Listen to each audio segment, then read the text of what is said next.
Je veux partager avec vous quelque chose qui m'est parvenu récemment, d'une auditrice nommée Valéria.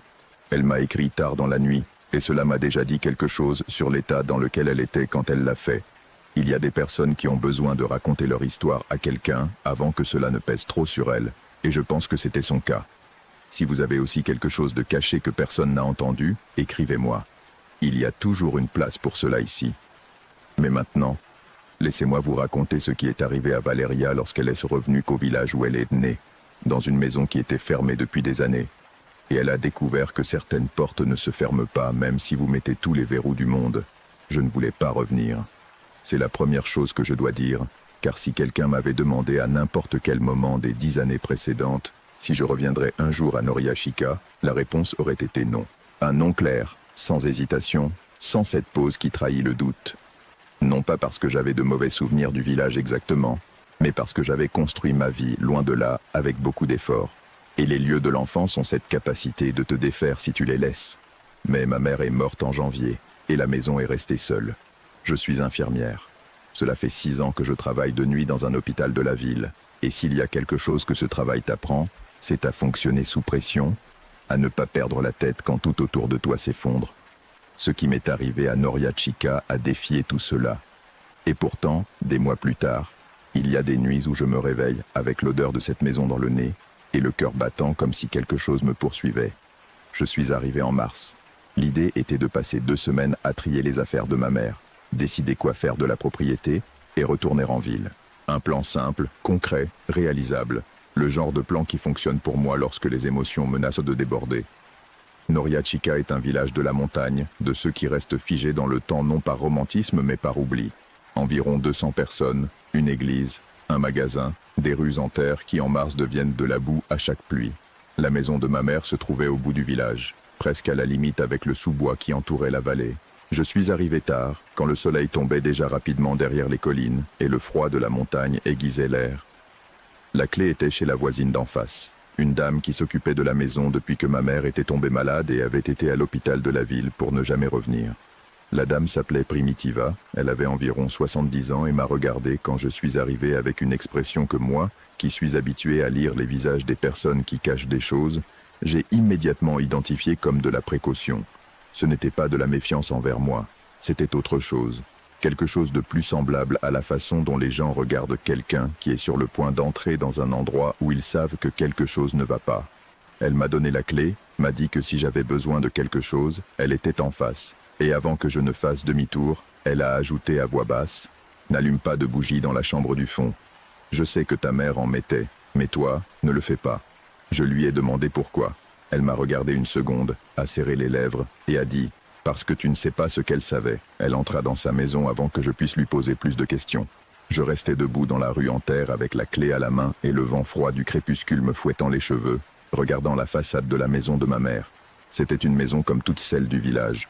Des murs en adobe blanchi, de petites fenêtres, une porte en bois sombre avec des ferrures en fer. Ordinaire à tous égards.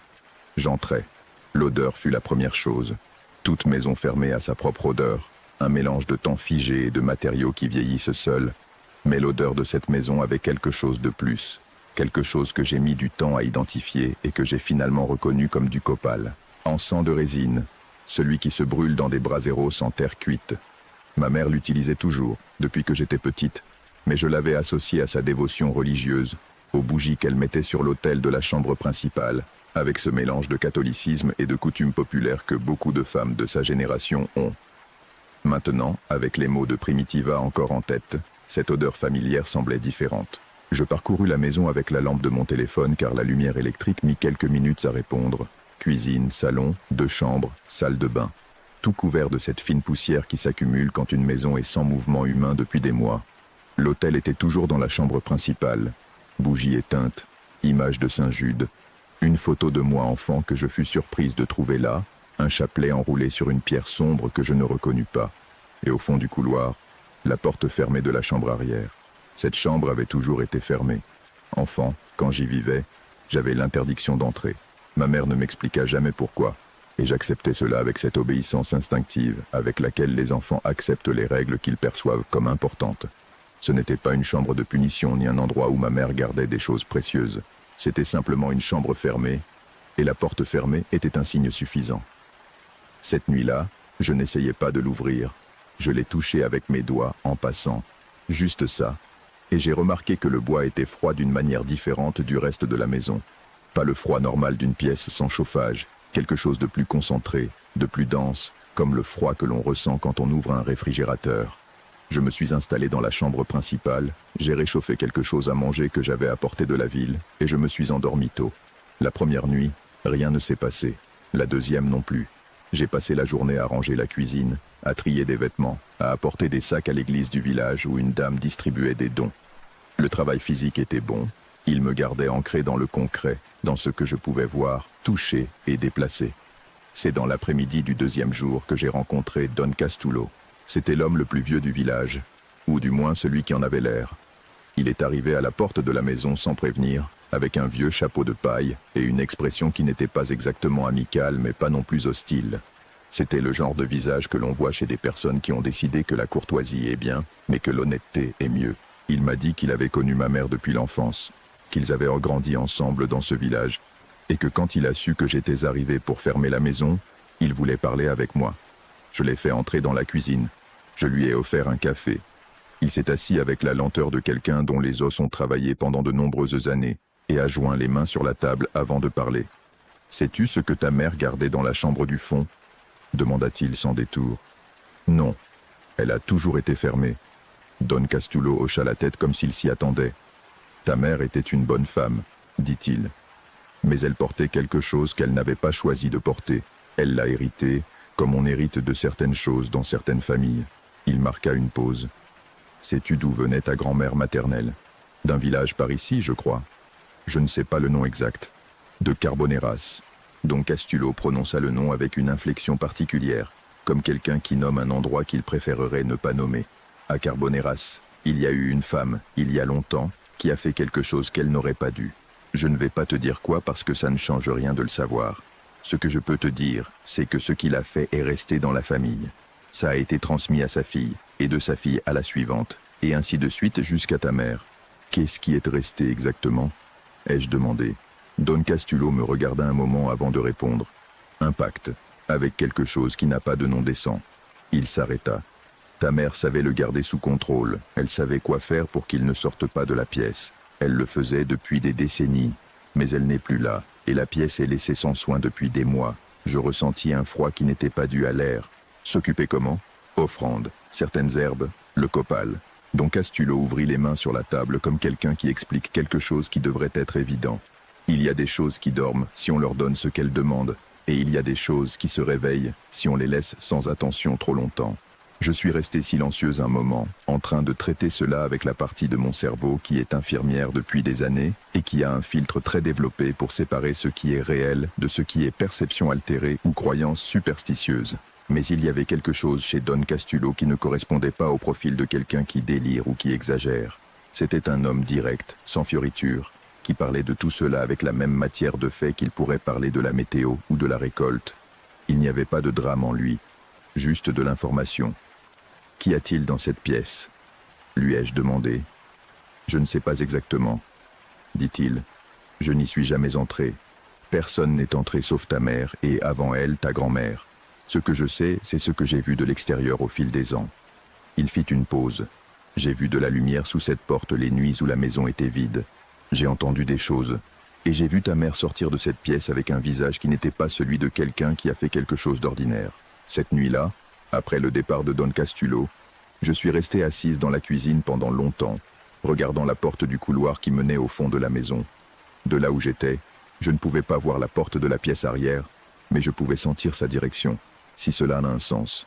Comme quand tu es dans une pièce avec quelqu'un que tu ne veux pas regarder mais que tu sais exactement où il se trouve. Je n'ai pas ouvert la porte cette nuit-là, mais je n'ai pas bien dormi non plus. Je me suis réveillé à 3h15 du matin, sans raison apparente, avec cette clarté soudaine qui interrompt parfois un sommeil profond. La chambre était silencieuse. La maison était silencieuse. Et le village dehors était dans ce silence particulier des petits villages à l'aube, qui est un silence différent de celui de la ville, plus ancien, plus complet. Je suis resté immobile, écoutant. Et puis, je l'ai entendu. Cela venait du fond de la maison, de derrière la porte fermée. C'était un son bas, presque à la limite de l'audible, avec cette qualité particulière des sons dont tu n'es pas sûr de les entendre vraiment. Un murmure, pas exactement une voix, ou peut-être oui une voix, mais traitée à travers quelque chose qui la déformait, jusqu'à la rendre presque méconnaissable. Il avait un rythme, c'est ce qui m'a le plus perturbé. Ce n'était pas aléatoire, c'était répétitif, cadencé, comme si quelqu'un récitait quelque chose encore et encore à voix très basse. Je me suis assis sur le lit et j'ai écouté pendant plusieurs minutes. Le murmure ne s'est pas arrêté. Je pris le téléphone, j'allumai la lampe de poche et marchai dans le couloir jusqu'à me retrouver devant la porte de la chambre arrière. Là, de près, le son était plus clair. Définitivement une voix, ou quelque chose qui imite une voix. Et sous le son, quelque chose d'autre, une odeur, faible, mais indéniable, soufre et quelque chose de sucré par-dessus, comme des fleurs pourries. Je mis la main sur la poignée de la porte, et à ce moment-là, le son s'arrêta. Silence absolu, d'un coup, comme lorsque l'on coupe un enregistrement. Je restai paralysé avec la main sur la poignée pendant ce qui me sembla plusieurs minutes, mais qui furent probablement des secondes. Puis, très lentement, je la retirai et retournai dans ma chambre. Je n'ouvris pas la porte. Le lendemain matin, j'appelai Renata, ma collègue de travail à l'hôpital. Je la connais depuis la fac. C'est la personne en qui j'ai le plus confiance. Et elle a cette qualité d'écouter sans juger qui est plus rare qu'elle ne devrait l'être. Je lui ai tout raconté par téléphone. Ce qui concernait Don Castulo, ce qui concernait Primitiva, ce que j'avais entendu dans la nuit. Renata écouta en silence et dit ensuite « As-tu ouvert la chambre ?»« Non. »« Bien. » Une pause. « Valeria, je ne sais pas ce qu'il y a là-dedans, mais écoute. Si ta mère a passé des décennies à garder ça sous contrôle avec certains rituels, et que ces rituels n'ont pas été faits depuis des mois, peut-être n'est-il pas judicieux d'ouvrir cette porte sans savoir ce que tu fais. Tu es en train de me dire de prendre la sorcellerie au sérieux, dis-je, et il y avait une pointe d'humour nerveux dans ma voix. Je te dis de prendre au sérieux le fait que quelque chose dans cette chambre fait du bruit à l'aube, répondit Renata avec son calme habituel. Appelle ça comme tu veux. Je raccrochai et allai chercher Don Castulo. Je le trouvai dans son jardin, travaillant la terre avec cette lenteur efficace des vieux qui connaissent leur propre rythme. Quand il me vit arriver, il s'arrêta et attendit, comme s'il savait que je venais avec plus de questions. Je lui ai raconté ce que j'avais entendu dans la nuit. Don Castulo ne parut pas surpris. Il hocha lentement la tête, s'essuyant les mains sur son pantalon, et dit « Il s'est réveillé. Cela fait des mois qu'il n'y a pas d'offrande, et il s'est enfin réveillé. Que dois-je faire ?» Le vieux me regarda un moment. « Il y a deux options. La première est de faire ce que faisait ta mère, le garder, s'en occuper, suivre le rituel pour qu'il se rendorme. » Il marqua une pause. « La seconde est de le sceller. Il y a une manière de fermer cela pour toujours, mais cela nécessite d'entrer dans la chambre. Vous savez comment faire ? Je sais assez. Je l'ai vu faire une fois, il y a de nombreuses années, lorsque ta grand-mère a dû le faire pour la première fois, après l'avoir reçu de sa mère. » Don Castulo me regarda avec sérieux. « Mais Valeria, tu dois comprendre quelque chose avant de décider. Entrer dans cette chambre sans protection, sans savoir ce que tu fais, c'est dangereux. Ce qu'il y a là n'est pas mauvais dans le sens où les gens comprennent le mal. C'est ancien. Et l'ancien a ses propres règles. Quel type de protection ? Du copal d'abord. Herbe, rue, romarin, basilic. Une nouvelle bougie blanche, jamais utilisée. Et ça. Il sortit de la poche de sa chemise quelque chose qu'il tenait entre ses doigts. C'était une petite graine sombre, attachée avec un fil rouge. Ta mère me l'a donnée il y a des années pour que je la garde. Elle a dit que si quelque chose lui arrivait et que quelqu'un de sa famille venait fermer la maison, il fallait la lui donner. Je restais à regarder cette petite graine dans la main rugueuse de Don Castulo. Elle savait que je viendrais. Je crois que oui. Le vieux l'a mis dans ma paume. Je pense qu'elle l'a planifié, à sa manière. Cet après-midi-là, j'ai obtenu les herbes. Primitiva me donna le copal sans poser de questions, avec cette expression à elle de personne qui sait plus qu'elle ne dit et qui a choisi il y a longtemps de ne pas le dire. Elle me donna aussi, sans que je demande, des feuilles écrites à la main que je reconnus immédiatement comme étant l'écriture de ma mère. C'étaient des instructions. Je les ai lues 3 fois assise dans la cuisine, avec l'après-midi qui tombait dehors et la maison en silence. L'écriture de ma mère était petite et serrée, l'écriture de quelqu'un qui écrit vite parce qu'il a beaucoup à dire et ne fait pas confiance d'avoir assez de temps. Les instructions étaient spécifiques et méthodiques. Le genre d'instruction qu'écrit une personne pratique, pas quelqu'un enclin au mysticisme. Elle disait Comment allumer le copal? Dans quel ordre mettre les herbes? Quels mots dire en entrant dans la pièce? Comment utiliser la graine et le fil rouge pour sceller ce qu'il y avait à l'intérieur? Et à la fin, dans une écriture encore plus serrée, comme si elle avait hésité avant de l'ajouter, ne le regarde pas directement. Peu importe ce qu'il fait ou dit, ne le regarde pas. Cette nuit-là, j'ai attendu qu'il soit minuit. Je sais que ça sonne comme quelque chose que ferait quelqu'un dans un film, attendre minuit pour affronter quelque chose de surnaturel.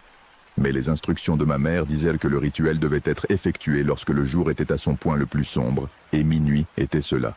Je ne l'ai pas remis en question. J'avais cessé de remettre en question beaucoup de choses depuis la nuit précédente. J'ai préparé tout dans la cuisine. Le brasero en argile que j'ai trouvé sur une étagère haute, le copal, les herbes, la bougie blanche, la graine avec le fil rouge. J'ai tout disposé sur un plateau et je l'ai emporté dans le couloir. Je me suis tenu devant la porte de la chambre arrière avec le plateau dans les mains et le cœur battant plus fort que je n'aurais voulu le reconnaître. De l'autre côté de la porte, aucun son ne venait. Silence complet. J'ai d'abord allumé le copal. Comme le disaient les instructions, la fumée s'est élevée blanche et épaisse, avec cette odeur résineuse et dense qui a rempli le couloir en quelques secondes. Puis la bougie, puis les herbes, une par une, les tenant au-dessus de la fumée du copal, jusqu'à ce que l'odeur de toutes se mélange. Et alors j'ai dit les mots que ma mère avait écrits. Je ne vais pas les répéter ici. Non pas parce que j'ai peur que quelqu'un les utilise, mais parce qu'il y a des choses qui appartiennent à certains moments, et les sortir de ce contexte les transforme en autre chose. Ce que je dirais, c'est que c'était des mots simples, directs, sans le drame que l'on pourrait attendre, presque plus semblable à une négociation qu'à un sortilège. Et pendant que je les disais, avec le copal fumant et la bougie allumée et les herbes à la main, j'ai pris la poignée de porte et ouvert la porte de la pièce arrière. Le froid m'a frappé en premier. Pas le froid de l'hiver de la montagne, mais quelque chose de différent. Ce froid spécifique que j'avais ressenti en touchant la porte 2 nuits auparavant, concentré et dense. La pièce était petite, plus petite que ce dont je me souvenais depuis mon enfance, bien que je n'y sois jamais entré à l'époque. J'avais une petite fenêtre avec les volets fermés, le sol en terre battue, et au centre, un cercle dessiné sur le sol avec quelque chose de sombre, à l'intérieur duquel se trouvait un tas d'objets que je ne pouvais pas bien identifier à la lumière de la bougie.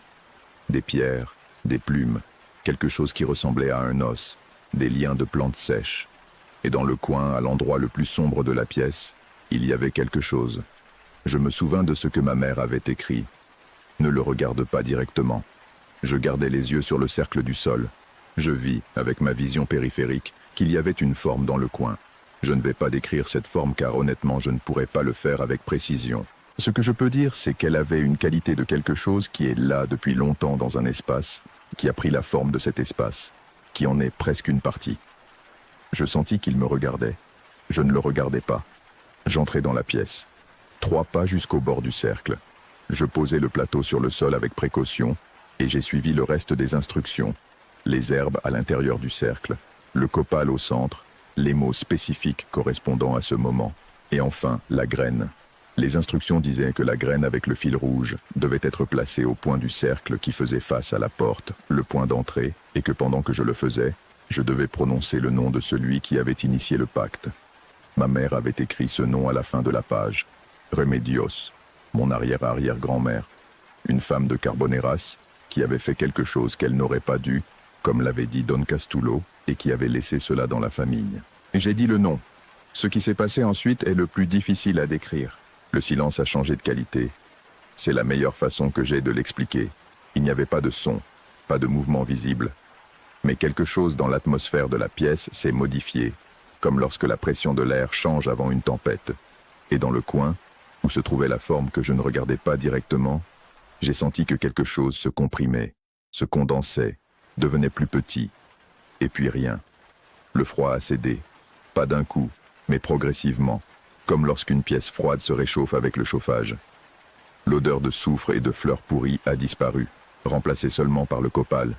Je suis resté à genoux près du cercle, la bougie à la main, pendant plusieurs minutes, sans bouger, m'assurant que ce que je ressentais était réel et non seulement ce que je voulais ressentir. Puis je me suis levé, j'ai pris le plateau vide, j'ai reculé jusqu'à la porte sans tourner le dos à la pièce, et je suis sorti dans le couloir. J'ai fermé la porte. Je me suis assis par terre dans le couloir, le dos contre le mur et les jambes repliées. Et j'ai respiré. Long et lent. Le type de respiration que l'on apprend à l'hôpital quand on a besoin de se recentrer. Une fois, 2 fois, 3. Le couloir était silencieux. La maison était silencieuse. Cette nuit-là, j'ai dormi sans me réveiller. Le lendemain matin, je suis allé voir Don Castillo et je lui ai raconté ce que j'avais fait. Il m'écouta jusqu'à la fin, avec ce calme de vieux homme que peu de choses perturbent. Et quand j'ai terminé, il hocha la tête. « Tu penses que ça a fonctionné ?» lui ai-je demandé. « Et toi, qu'est-ce que tu ressens ?» répondit-il. Je réfléchis un moment. Je sens que la maison est différente, plus légère, si ça a du sens.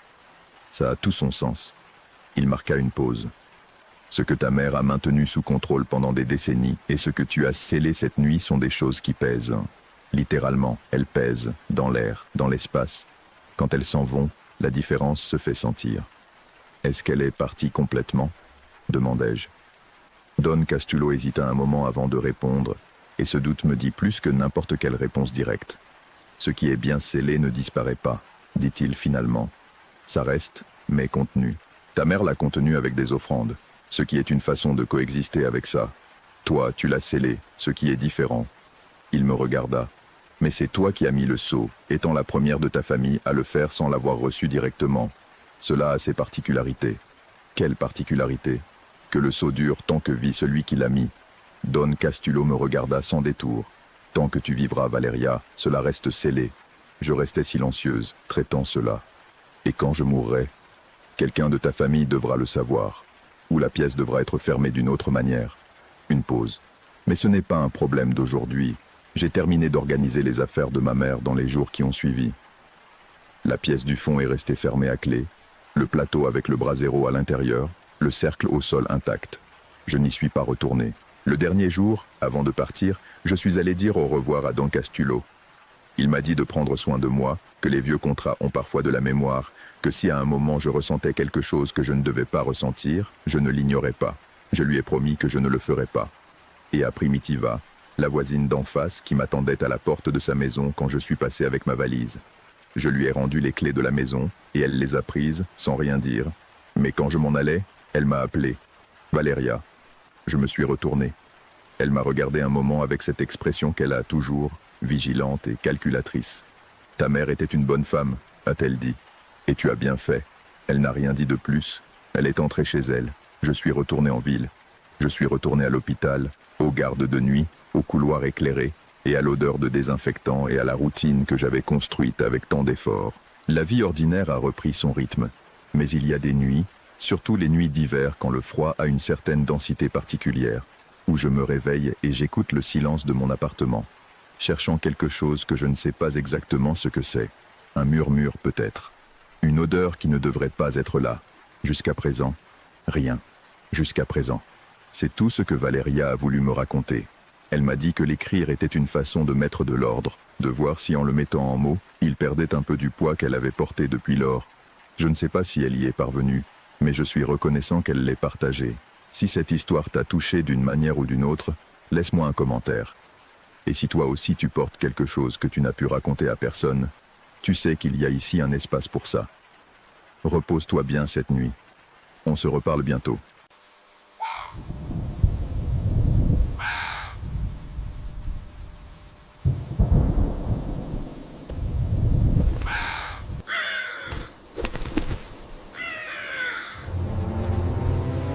Un suiveur qui se fait appeler Esteban m'a envoyé ce récit il y a quelques jours.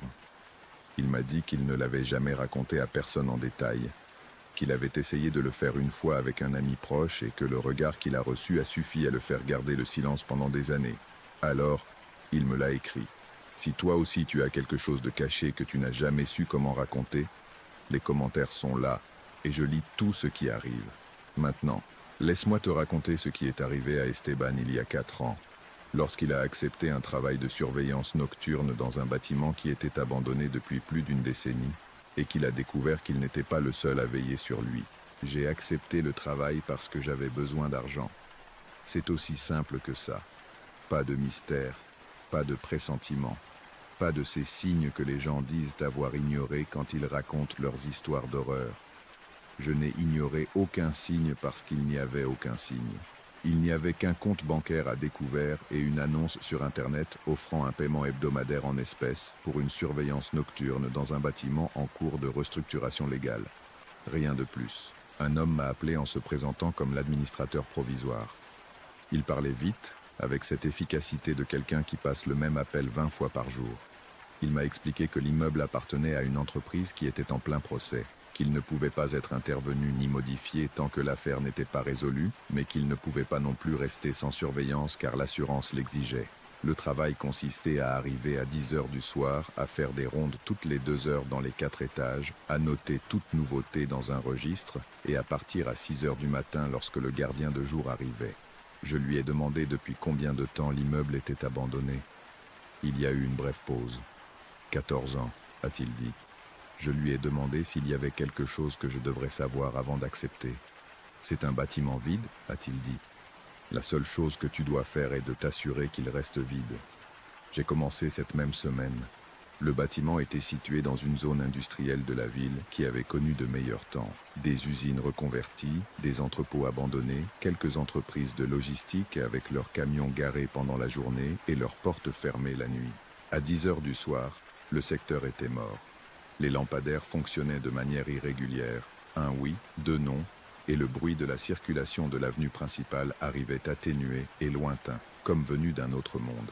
Le bâtiment avait 5 étages, bien que le 5e soit fermé en raison de dommages structurels et j'avais reçu des instructions de ne pas y monter sous aucun prétexte. C'était un immeuble de bureaux des années 80, avec cette architecture grise et fonctionnelle qui était construite à l'époque sans aucune prétention esthétique, de grandes fenêtres rectangulaires pour la plupart obstruées par du bois ou des blocs de béton, une entrée principale avec une porte en verre renforcée et un intérieur qui sentait exactement ce qu'il était. 14 ans d'air enfermé, d'humidité accumulée et la poussière spécifique des lieux qui ont oublié à quoi ils servent. Le premier jour, j'ai tout exploré avec la lampe de poche avant de m'installer dans la petite guérite de sécurité au rez-de-chaussée.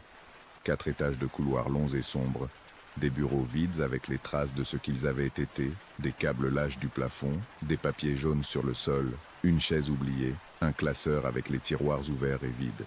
Le genre d'endroit qui produit une mélancolie particulière, pas exactement de la peur, mais quelque chose de plus proche de la tristesse de voir ce qu'il reste quand les gens s'en vont. La première semaine a été complètement normale. Je faisais mes rondes, notais, sans nouvelles, dans le registre, buvais le café en thermos que j'apportais de chez moi et passais les heures mortes à écouter un podcast dans les écouteurs. Ennuyeux, silencieux. Exactement ce que devrait être un travail de surveillance nocturne dans un bâtiment vide. C'est au cours de la 2e semaine que les bruits ont commencé. Je les ai entendus pour la première fois un mercredi, vers 1 heure du matin. Je faisais la ronde du 2e étage quand je l'ai perçu. Des pas. Pas au-dessus de moi, pas en dessous, mais au même niveau, à un certain point du couloir qui était devant moi ou derrière. Il était difficile de le déterminer avec l'acoustique étrange de ce long couloir vide. Je me suis arrêté, j'ai éteint la lampe de poche, j'ai écouté. Silence. Je l'ai rallumé, j'ai continué la ronde, j'ai vérifié tous les bureaux de l'étage. Vide. Pas de signe d'effraction, pas de fenêtres ouvertes, rien. Je me suis convaincu que c'était le bâtiment qui se mettait en place, ces sons que font les vieilles structures avec les changements de température nocturne. Je l'ai noté dans le journal de bord de toute façon. Sons au 2e étage, 0h10, sans cause apparente. La nuit suivante, je l'ai entendu à nouveau, cette fois au 3e étage. Et cette fois, ce n'était pas exactement des pas, mais quelque chose de différent.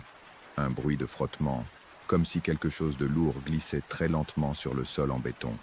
Cela a duré quelques secondes et s'est arrêté. J'ai vérifié tout le sol. Rien. Mais il y avait quelque chose qui n'était pas là la nuit précédente. Dans le couloir central du 3e étage, devant ce qui avait été une salle de réunion, il y avait une marque dans la poussière du sol, une sorte d'arc, comme si quelqu'un avait ouvert une porte qui frottait le sol en se déplaçant. Mais la porte de cette salle était fermée et quand je l'ai ouverte, la poussière à l'intérieur était parfaitement intacte, sans empreinte, sans marque. La marque de l'arc était du côté du couloir, comme si la porte s'était ouverte vers l'extérieur, depuis l'intérieur. Je lui ai mentionné les bruits à l'administrateur quand il a appelé cette semaine pour confirmer le paiement. Je lui ai décrit les marques dans la poussière avec soin, en étant le plus objectif possible, car j'étais sceptique par nature et je ne voulais pas avoir l'air de quelqu'un qui a peur de sa propre ombre. Il a écouté en silence. Les vieux bâtiments font du bruit, a-t-il finalement dit. Si tu vois quelque chose de concret, des personnes, des dommages, une entrée par effraction, appelle-moi immédiatement. Sinon, continue avec ta routine. Quelqu'un d'autre a-t-il signalé des choses similaires? Ai-je demandé. Les agents de sécurité précédents. Une autre pause. Il y a eu des rotations, a-t-il dit. Le travail de nuit n'est pas fait pour tout le monde. Et il a raccroché. Cette nuit-là, j'ai cherché le nom du bâtiment sur Internet. J'ai mis un moment à trouver quelque chose de concret car je ne connaissais pas le nom de l'entreprise propriétaire, mais j'ai finalement trouvé un article d'un journal local datant de 8 ans qui mentionnait le bâtiment dans le contexte du procès. C'était une brève note, de celles que les journaux publient dans des pages intérieures sans leur accorder trop d'importance. L'entreprise propriétaire était sous enquête pour des irrégularités comptables. Le bâtiment avait été son siège principal.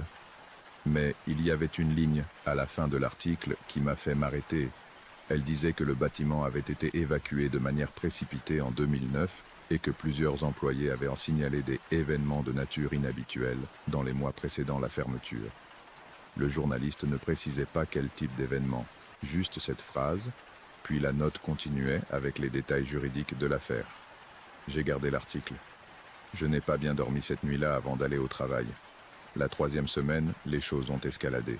Les sons étaient nocturnes et constants, toujours entre 1h et 3h du matin, toujours dans des appartements différents, comme si quelque chose se déplaçait d'un étage à l'autre suivant un schéma que je ne parvenais pas à anticiper. Je m'étais habitué à les entendre, ce qui était en soi quelque chose qui m'inquiétait, cette adaptation rapide à l'absurde que fait le cerveau humain quand il n'a pas d'autre choix. Mais une nuit, j'ai entendu quelque chose de différent. C'était une voix. Ou quelque chose qui ressemblait à une voix. Pas de mots articulés, mais un son qui avait la cadence de la parole sans en avoir le contenu, comme écouter quelqu'un parler dans une autre langue de très loin, où tu peux reconnaître que c'est du langage mais tu ne peux rien déchiffrer. Cela venait du 4e étage. Je suis monté. Je sais que je n'aurais probablement pas dû le faire. Je sais que l'option sensée était d'appeler l'administrateur ou simplement d'attendre que le bruit s'arrête. Mais il y avait quelque chose dans ce son qui me semblait urgent d'une manière difficile à rationaliser. Pas exactement menaçant, plutôt comme quelque chose qui devait être pris en charge. Le 4e étage était plus sombre que les précédents, car 2 fenêtres sur 3 étaient complètement scellées avec des blocs de béton. Ma lampe de poche était le seul point de lumière dans un couloir qui s'étendait sur environ 40 mètres devant moi, avec des portes de chaque côté, la plupart ouvertes, certaines fermées. Le bruit venait du fond. Je marchais lentement. La poussière amortissait mes pas mais ne les éliminait pas, et dans le silence du bâtiment, chaque son que je produisais semblait s'amplifier. J'arrivais au bout du couloir. Il y avait une porte fermée, différente des autres car elle avait une plaque en métal à l'endroit où il aurait dû y avoir un numéro ou un nom, et la plaque était blanche, comme si quelqu'un l'avait installée avec l'intention d'y mettre quelque chose et ne l'avait jamais fait. Le son venait de derrière cette porte. Je me suis arrêté devant elle. J'ai posé ma main sur la surface en bois et je l'ai trouvée froide, beaucoup plus froide qu'elle n'aurait dû l'être compte tenu de la température du couloir. Le son continuait, cette cadence de parole sans mots, et alors que j'étais là, la main sur la porte, quelque chose s'est produit qui m'a complètement pris par surprise. Le son s'est arrêté, et dans le silence qui suivit, de l'autre côté de la porte, quelqu'un frappa à la porte de l'intérieur. 3 coups. Lent, précis, comme quelqu'un qui attend qu'on lui ouvre. J'ai retiré ma main. J'ai reculé de 3 pas. Je suis resté absolument immobile pendant ce qui devait être une minute entière, bien que cela m'ait semblé beaucoup plus. Personne n'a frappé à nouveau. Je suis descendu au 1er étage, je me suis assis dans la loge, et je n'ai pas fait ma ronde de 3 heures du matin. La nuit suivante, je suis arrivé à l'immeuble avec l'intention d'ouvrir cette porte. J'avais passé la journée à réfléchir à la question avec la logique froide que l'on obtient quand il y a de la lumière du soleil dehors et un café chaud à la main. Quelqu'un était entré dans l'immeuble. C'était l'explication la plus raisonnable. Un sans-abri, quelqu'un qui cherchait un refuge, quelqu'un qui avait trouvé un moyen d'entrer que je n'avais pas détecté. Les 3 coups à la porte n'étaient simplement que quelqu'un qui avait entendu mes pas et avait réagi de la manière qu'il jugeait la plus logique. Je suis monté directement au 4e étage.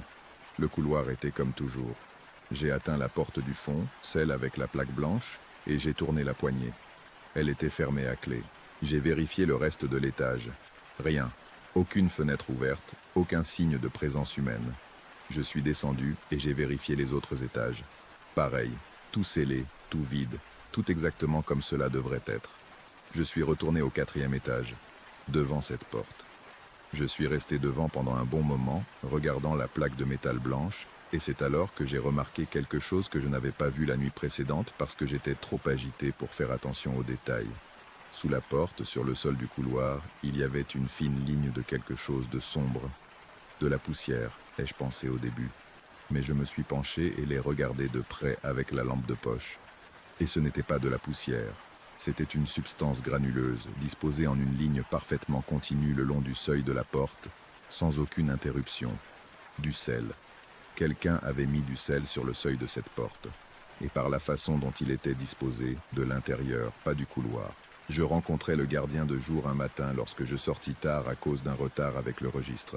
Il s'appelait Hernan, un homme d'une 50aine d'années avec un visage qui semblait avoir vu trop de choses pour être surpris par quoi que ce soit. Nous nous croisâmes à l'entrée et j'échangeai quelques mots avec lui. D'abord sur le travail, puis, quand je réalisais qu'il était quelqu'un qui ne me regarderait pas bizarrement, je lui demandai pour la porte du 4e étage. Hernan me regarda. « Quelle porte ?» dit-il. Bien que par la façon dont il le dit, je sus qu'il savait exactement de quelle porte il s'agissait. Celle au fond du couloir, avec la plaque en métal blanche. Il hocha lentement la tête, regardant ailleurs. « Je ne monte pas au 4e étage, dit-il. « Pourquoi ?» Il mit du temps à répondre. « Parce que le premier jour où j'ai travaillé ici, je suis monté au 4e étage, et quelque chose m'a dit très clairement de ne pas revenir. » Il me regarda. « Je suis ici depuis 3 ans. Je ne suis pas remonté. » Je lui demandai ce qu'il avait vu. « Je n'ai rien vu, dit-il. C'est ce que je te dis. Je n'ai rien vu, mais quelque chose m'a parlé, pas avec des mots. Ici. » Il se toucha le centre de la poitrine. « Et ce qu'il a dit, c'est de ne pas monter. Alors je ne monte pas. » Il a dit au revoir et est entré dans le bâtiment. Je suis resté sur le trottoir un moment, les clés à la main et le soleil du matin réchauffant la rue, pensant à la ligne de sel sur le seuil de cette porte, pensant à qui l'avait mise et de quel côté et quand. La 4e semaine, j'ai pris une décision. J'allais ouvrir cette porte. Pas par bravoure, pas par curiosité exactement, mais parce que j'avais passé des semaines à écouter et à observer et à noter des choses dans un carnet que personne ne lisait, et à un certain point, cette accumulation de petits événements inexplicables avait atteint une masse critique qui me rendait impossible de continuer à fonctionner normalement sans chercher une réponse. J'avais besoin de savoir ce qu'il y avait derrière cette porte. Le problème était la clé. Le porte-clés qu'on m'avait donné en commençant le travail avait les clés de l'entrée principale, de la guérite et des étages 1 à 4 en général, mais la serrure de cette porte spécifique était différente des autres, plus ancienne, et aucune de mes clés ne s'y ajustait. J'ai cherché dans la guérite de sécurité, qui avait un tiroir avec divers matériaux. J'ai trouvé une lampe de poche de rechange, des piles, un rouleau de ruban adhésif, et au fond du tiroir, sous un manuel d'opération du bâtiment daté de 2007, j'ai trouvé une clé. Elle était plus vieille que les autres, en métal sombre, sans étiquette, sans aucune indication de ce qu'elle ouvrait. Je l'ai prise. Je suis monté au 4e étage. Elle s'est parfaitement ajustée. La pièce derrière la porte était différente de tous les autres bureaux du bâtiment. Pas en taille, elle était similaire aux autres, rectangulaire, avec une fenêtre scellée sur le mur extérieur. Mais tandis que les autres bureaux étaient complètement vides, celui-ci avait des choses. Une table au centre, 4 chaises autour, et sur la table, disposée avec une précision qui n'était manifestement pas accidentelle, un ensemble d'objets que j'ai mis un moment à traiter. Des bougies, éteintes, consumées jusqu'à la moitié, fixées avec leur propre cire fondue sur la surface de la table. 7 au total, disposées dans un motif que je ne reconnaissais pas mais qui avait clairement une logique interne. Entre les bougies, sur le bois sombre de la table, il y avait des marques tracées avec quelque chose, non peintes mais gravées, des lignes et des courbes formant un design complexe et que la poussière accumulée sur la table suggérait qu'elles étaient là depuis longtemps. Et au centre exact du design, entre les bougies, il y avait une photographie. Je l'ai prise avec précaution. C'était une photo en noir et blanc, du genre que l'on prenait avec un appareil photo analogique, montrant un groupe de personnes debout devant le bâtiment. Le bâtiment se reconnaissait immédiatement par sa façade caractéristique. Les personnes étaient 6, en tenue de bureau, regardant l'appareil photo avec cette expression légèrement sérieuse des photos formelles. Au dos, quelqu'un avait écrit à la main une date, mars 2008, un an avant l'expulsion précipitée. Je regardais la photo quand je l'ai ressentie. Je ne l'ai pas vue, je n'ai rien entendu. J'ai simplement ressenti, avec une certitude qui n'avait pas d'explication rationnelle, qu'il y avait quelqu'un d'autre dans la pièce. J'ai levé les yeux. Il n'y avait personne, mais l'air avait changé. Il avait acquis cette densité particulière que je connaissais déjà du 3e étage, du couloir, des nuits où les sons étaient de plus clairs, et la température avait baissé de manière perceptible, non pas progressivement mais d'un coup, comme si quelqu'un avait ouvert une fenêtre en hiver, sauf que la fenêtre était scellée, et la température extérieure était celle d'une nuit d'été. Je me suis tourné vers la porte, elle était toujours ouverte, le couloir de l'autre côté sombre et vide, et alors j'ai entendu la voix. Cette fois, ce n'était pas cette cadence indéchiffrable des nuits précédentes. Cette fois, ce furent des mots, clairs, en espagnol, prononcés avec un calme qui était plus perturbant que n'importe quel cri. « Ferme la porte », dit la voix. Il n'y avait personne qui aurait pu le dire. Pas dans cette pièce, pas dans le couloir que je pouvais voir. La voix venait de nulle part en particulier, et de partout en même temps, avec cette qualité que les sons ont dans les rêves, omnidirectionnel et précis, simultanément. Je suis parti.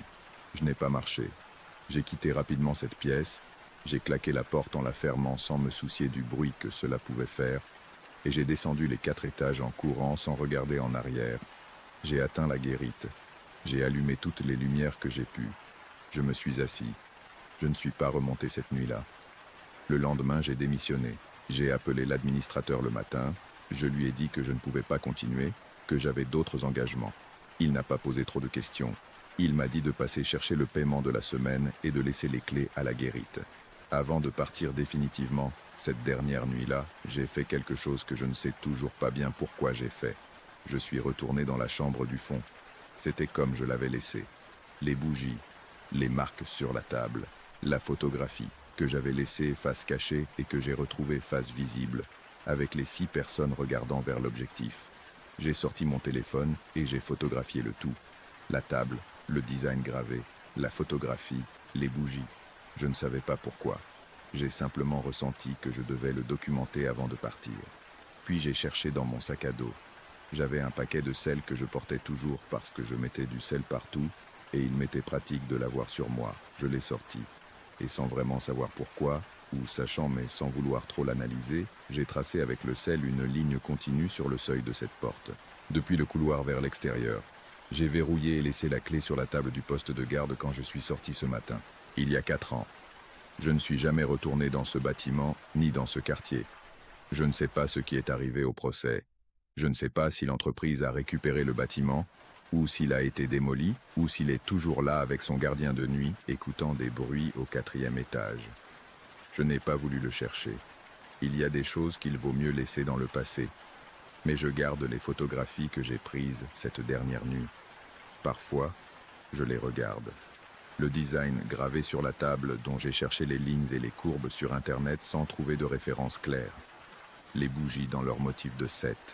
Et la photographie en noir et blanc avec les 6 personnes devant le bâtiment.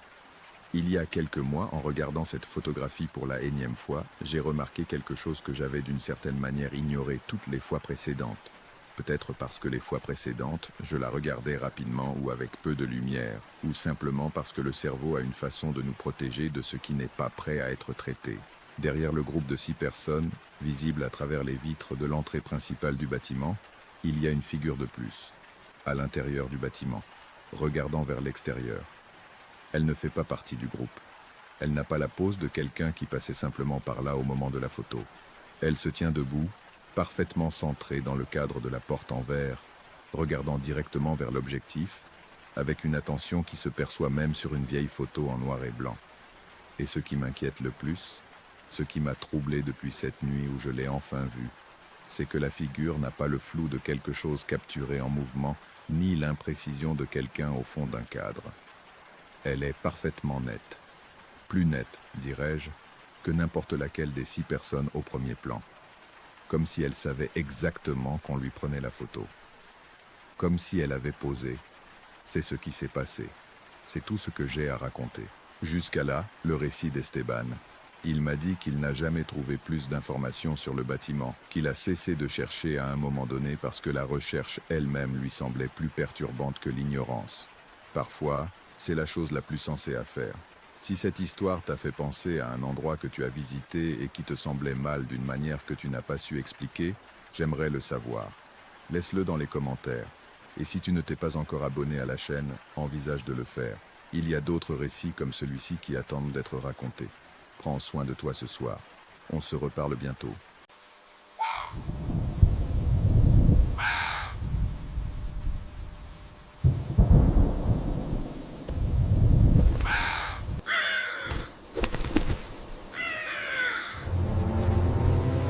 Un suiveur nommé Javier m'a contacté il y a quelques semaines avec une expérience qui dit avoir complètement changé sa vie.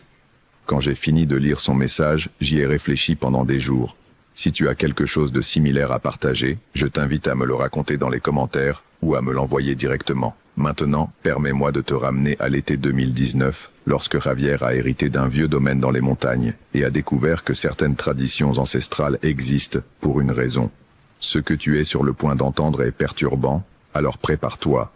Je n'aurais jamais dû abattre cet hôtel. Mais à ce moment-là, cela semblait être la bonne décision. Cela semblait logique. J'étais un homme de la ville, éduqué, avec 2 maîtrises et une carrière réussie d'architecte. Je ne croyais pas aux superstitions, je ne croyais pas aux malédictions, je ne croyais en rien qui ne puisse être expliqué par la science ou la raison. Maintenant je sais mieux.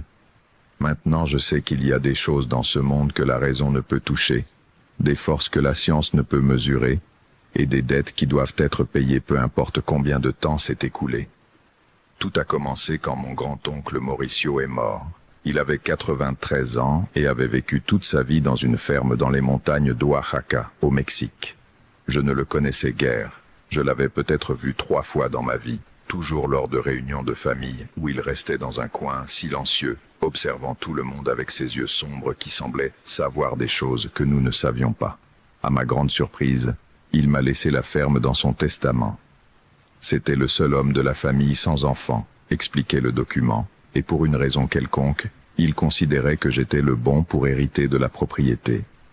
Ma mère m'a averti de refuser l'héritage. Cette propriété a une histoire, Javier, me dit-elle au téléphone, sa voix chargée d'une inquiétude que je ne comprenais pas. Ton oncle Mauricio y a vécu seul pendant 70 ans. 70 ans sans se marier, sans avoir de famille. Il y a des raisons à cela. Quel genre de raisons ? Demandai-je à moitié amusé. Il y eut un long silence. Des choses dont on ne parle pas. Des choses que ton oncle comprenait et respectait. Si tu acceptes cette propriété, promets-moi que tu ne changeras rien. Surtout l'hôtel. Quel hôtel ? Tu le sauras quand tu le verras. Promets-le-moi, Javier. Je lui promis, bien que je n'avais aucune idée de ce dont elle parlait. Je pensais que ce n'était que des superstitions de village, de vieilles histoires sans fondement. Comme je me trompais, j'ai voyagé à Oaxaca en juillet. La ferme était à 3 heures de la ville la plus proche, au bout d'un chemin de terre qui serpentait entre des montagnes couvertes de pins et de chênes. C'était un endroit magnifique, je dois l'admettre. 50 hectares de terre fertile avec une rivière qui la traversait, entourée de forêts vierges qui s'étendaient à perte de vue. La maison principale était une construction coloniale de 2 étages avec des murs épais en adobe et un toit en tuiles rouges. Elle avait été bien entretenue, compte tenu de l'âge de mon grand-oncle. Les chambres sentaient le vieux bois et les herbes sèches. Des meubles anciens recouverts de draps blancs remplissaient les espaces comme des fantômes silencieux. J'ai passé le premier jour à explorer. Il y avait des écuries vides, une grange pleine d'outils rouillés, un potager envahi par les mauvaises herbes. Tout parlait d'une époque révolue, d'un mode de vie qui n'existait presque plus. J'ai vu du potentiel. Avec un peu d'investissement, je pourrais transformer cela en un hôtel-boutique, un retrait écologique pour les touristes fatigués de la ville. Je faisais déjà des calculs mentaux sur les coûts et les bénéfices. J'ai trouvé l'hôtel au coucher du soleil du 2e jour. J'étais dans une clairière de la forêt, à environ 200 mètres derrière la maison. Un sentier à peine visible entre les arbres y menait. C'était une structure étrange. Une plateforme en pierre d'environ 2 mètres de hauteur, avec des marches taillées menant au sommet. Sur la surface supérieure se trouvait un petit autel fait de pierres empilées, noircies par la suie de mainfeu. Autour de l'autel se trouvaient des objets curieux, des bougies consumées jusqu'à leur base, des assiettes avec de la nourriture pourrie, des tortillas moisies, des fruits en décomposition, ce qui semblait être des restes de viande, des bouteilles vides de mescal, des fleurs fanées et des poupées. Des dizaines de petites poupées faites de tissu et de paille, certaines si anciennes qu'elles se désagrégeaient au toucher. Il y avait quelque chose de profondément perturbant dans cet endroit. Malgré la chaleur de l'été, j'ai ressenti un froid en m'approchant. Les oiseaux ne chantaient pas près de la clairière. L'air semblait épais, chargé de quelque chose que je ne pouvais pas identifier mais qui faisait dresser les poils de ma peau. À la base de la plateforme, taillée dans la pierre avec des lettres presque effacées par le temps, il y avait une inscription en espagnol ancien. Je me suis penché pour la lire. « Ici demeure le gardien. Il se nourrit de ce qui est offert. Il se calme avec l'offrande. Quiconque rompra le pacte paiera de son sang. » Je ris nerveusement. C'était évidemment une sorte de site cérémoniel indigène, probablement préhispanique. Mon grand-oncle, dans sa vieillesse et sa solitude, avait maintenu vivante une certaine tradition ancestrale, laissant des offrandes comme l'auraient fait ses ancêtres. C'était anthropologiquement intéressant, je suppose, mais ce n'était pas quelque chose que j'allais continuer. La décision de le détruire est venue naturellement. Si je voulais transformer cette propriété en hôtel, je ne pouvais pas avoir un hôtel païen perturbant dans la forêt. Les touristes seraient effrayés. De plus, la clairière serait parfaite pour construire des cabanes supplémentaires. La vue d'ici était spectaculaire. Je suis rentré à la maison pendant que le soleil se cachait derrière les montagnes. Cette nuit-là, j'ai dormi de manière troublée. J'ai fait des rêves étranges, fragmentés. J'ai rêvé d'un homme grand et maigre, si maigre que ses os dépassaient de sa peau grise. Il n'avait pas de visage, juste une surface lisse où des traits auraient dû se trouver. Il se tenait dans la clairière, me regardant, et bien qu'il n'ait pas d'yeux, je savais qu'il me voyait. Je ressentais son regard comme un poids physique sur ma poitrine, me comprimant, m'étouffant. Je me suis réveillé en haletant. Il était 3h15 du matin. La maison était dans un silence absolu, un silence si profond que je pouvais entendre mon propre cœur battre dans mes oreilles. Et alors je l'ai entendu. Un bruit venant de la forêt. Un coup rythmique, comme si quelqu'un frappait la pierre contre la pierre, fort, constant, insistant. Je me suis levé, et je suis allé à la fenêtre. La pleine lune illuminait le terrain d'une lumière argentée et maladive. Je pouvais voir le chemin qui menait à la clairière, et sur le chemin, quelque chose bougeait. C'était une silhouette, trop grande pour être humaine, trop maigre. Elle se déplaçait de manière étrange, avec des mouvements spasmodiques, comme si ses articulations ne fonctionnaient pas correctement. Elle marchait vers l'autel, et le bruit de coups provenait d'elle, de quelque chose qu'elle traînait ou frappait contre le sol. Mon esprit rationnel cherchait des explications. Un animal, un cerf peut-être, ou un ours. Mais les cerfs ne marchent pas sur 2 pattes, et les ours n'ont pas cette forme. La silhouette est arrivée dans la clairière et a disparu parmi les arbres. Le bruit s'est arrêté. Le silence est revenu, encore plus oppressant qu'auparavant. Je n'ai pas dormi le reste de la nuit. Je suis resté assis sur le lit, toutes les lumières allumées, essayant de me convaincre que ce n'était qu'une illusion. Une hallucination causée par la fatigue et la suggestion d'avoir vu cet hôtel troublant. Le lendemain matin, avec la lumière du soleil restaurant ma confiance, j'ai pris une décision. J'allais démonter cet hôtel, pas aujourd'hui mais bientôt. D'abord, j'avais besoin d'engager quelqu'un pour m'aider. Certaines de ces pierres étaient trop lourdes pour les déplacer seul. Je suis allé au village le plus proche, un petit endroit appelé San Andrés del Monte, pour chercher des ouvriers. Dans la seule cantine du village, j'ai trouvé 3 hommes prêts à travailler pour un salaire journalier raisonnable. Je leur ai expliqué que j'avais besoin d'aide pour nettoyer une partie du terrain, enlever quelques anciennes structures. « Quel type de structure ?» demanda l'un d'eux, un homme d'âge moyen avec des mains calleuses et un visage tanné par le soleil. Un vieux hôtel, des pierres empilées dans les bois. Les 3 hommes se regardèrent. Quelque chose s'est passé entre eux, une communication silencieuse que je n'ai pas pu interpréter. « Nous ne pouvons pas t'aider avec ça, dit finalement l'homme. Je vous paierai le double. Ce n'est pas une question d'argent, monsieur. C'est une question de respect. Cet hôtel est là depuis plus longtemps que quiconque ne peut s'en souvenir. Don Mauricio s'en occupait, son père avant lui, et son grand-père avant cela. Il y a des raisons. Ce ne sont que des superstitions, dis-je, commençant à m'irriter. Peut-être, répondit l'homme en se levant, mais il y a des superstitions qui existent parce que la réalité derrière elles est trop terrible pour être expliquée autrement. Bonjour monsieur. Les trois sortirent de la cantine, me laissant seul avec ma frustration. Peu importe. Je pouvais le faire moi-même. Peut-être que cela me prendrait plus de temps, mais c'était possible. J'avais des outils dans le grenier, des marteaux, des leviers, des haches. Il me fallait juste de la détermination. Je commençais à travailler cet après-midi-là. D'abord, je nettoyais tous les déchets autour de l'hôtel, les offrandes pourries, les bouteilles vides, les poupées inquiétantes. Je les empilais tous et les brûlais, ressentant une étrange satisfaction en voyant les flammes consumer ces objets. Puis je me suis consacré aux pierres de l'hôtel lui-même. Elles étaient anciennes, couvertes de mousse et de lichen, collées entre elles par quelque chose qui semblait un mélange d'argile et de chaux. J'ai commencé à frapper avec le maillet, délogeant les pierres une par une. C'était plus difficile que je ne l'avais prévu. Les pierres étaient fermement en place, et certaines étaient incroyablement lourdes. J'ai travaillé pendant des heures, en sueur sous le soleil de l'après-midi, jusqu'à ce que je parvienne à démonter le dessus de l'autel. Sous les pierres supérieures, j'ai trouvé quelque chose qui m'a fait m'arrêter. C'était un espace creux, une chambre cachée à l'intérieur de la structure. Et à l'intérieur de cette chambre, il y avait des choses, des os, de petits os qui pouvaient être d'animaux ou d'autres choses, des morceaux de tissu pourris, et un objet enveloppé dans du cuir si vieux qu'il s'effritait au toucher. Avec des mains tremblantes, je déroulais l'objet. C'était un couteau cérémoniel avec une poignée en os sculptée de symboles que je ne reconnaissais pas, et une lame d'obsidienne noire si tranchante que je me coupais le doigt rien qu'en la frôlant. Le sang tomba sur les pierres, et au moment où cela se produisit, je ressentis quelque chose. Comme si l'air lui-même s'était tendu autour de moi. Comme si quelque chose s'était réveillé. Un vent soudain souffla à travers la clairière bien que le reste de la forêt resta immobile. Les arbres craquèrent. Quelque part à proximité, un oiseau cria, un son aigu et terrifié. Et alors j'entendis une voix, pas avec mes oreilles, mais dans ma tête.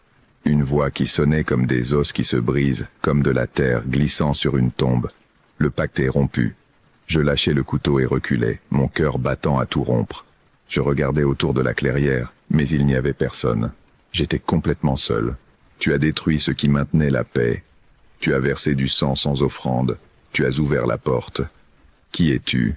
Réussis-je à dire, ma voix sonnant petite et effrayée même à mes propres oreilles.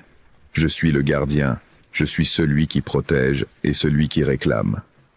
Je suis antérieur à ton peuple, antérieur à ta langue, antérieur à ton Dieu.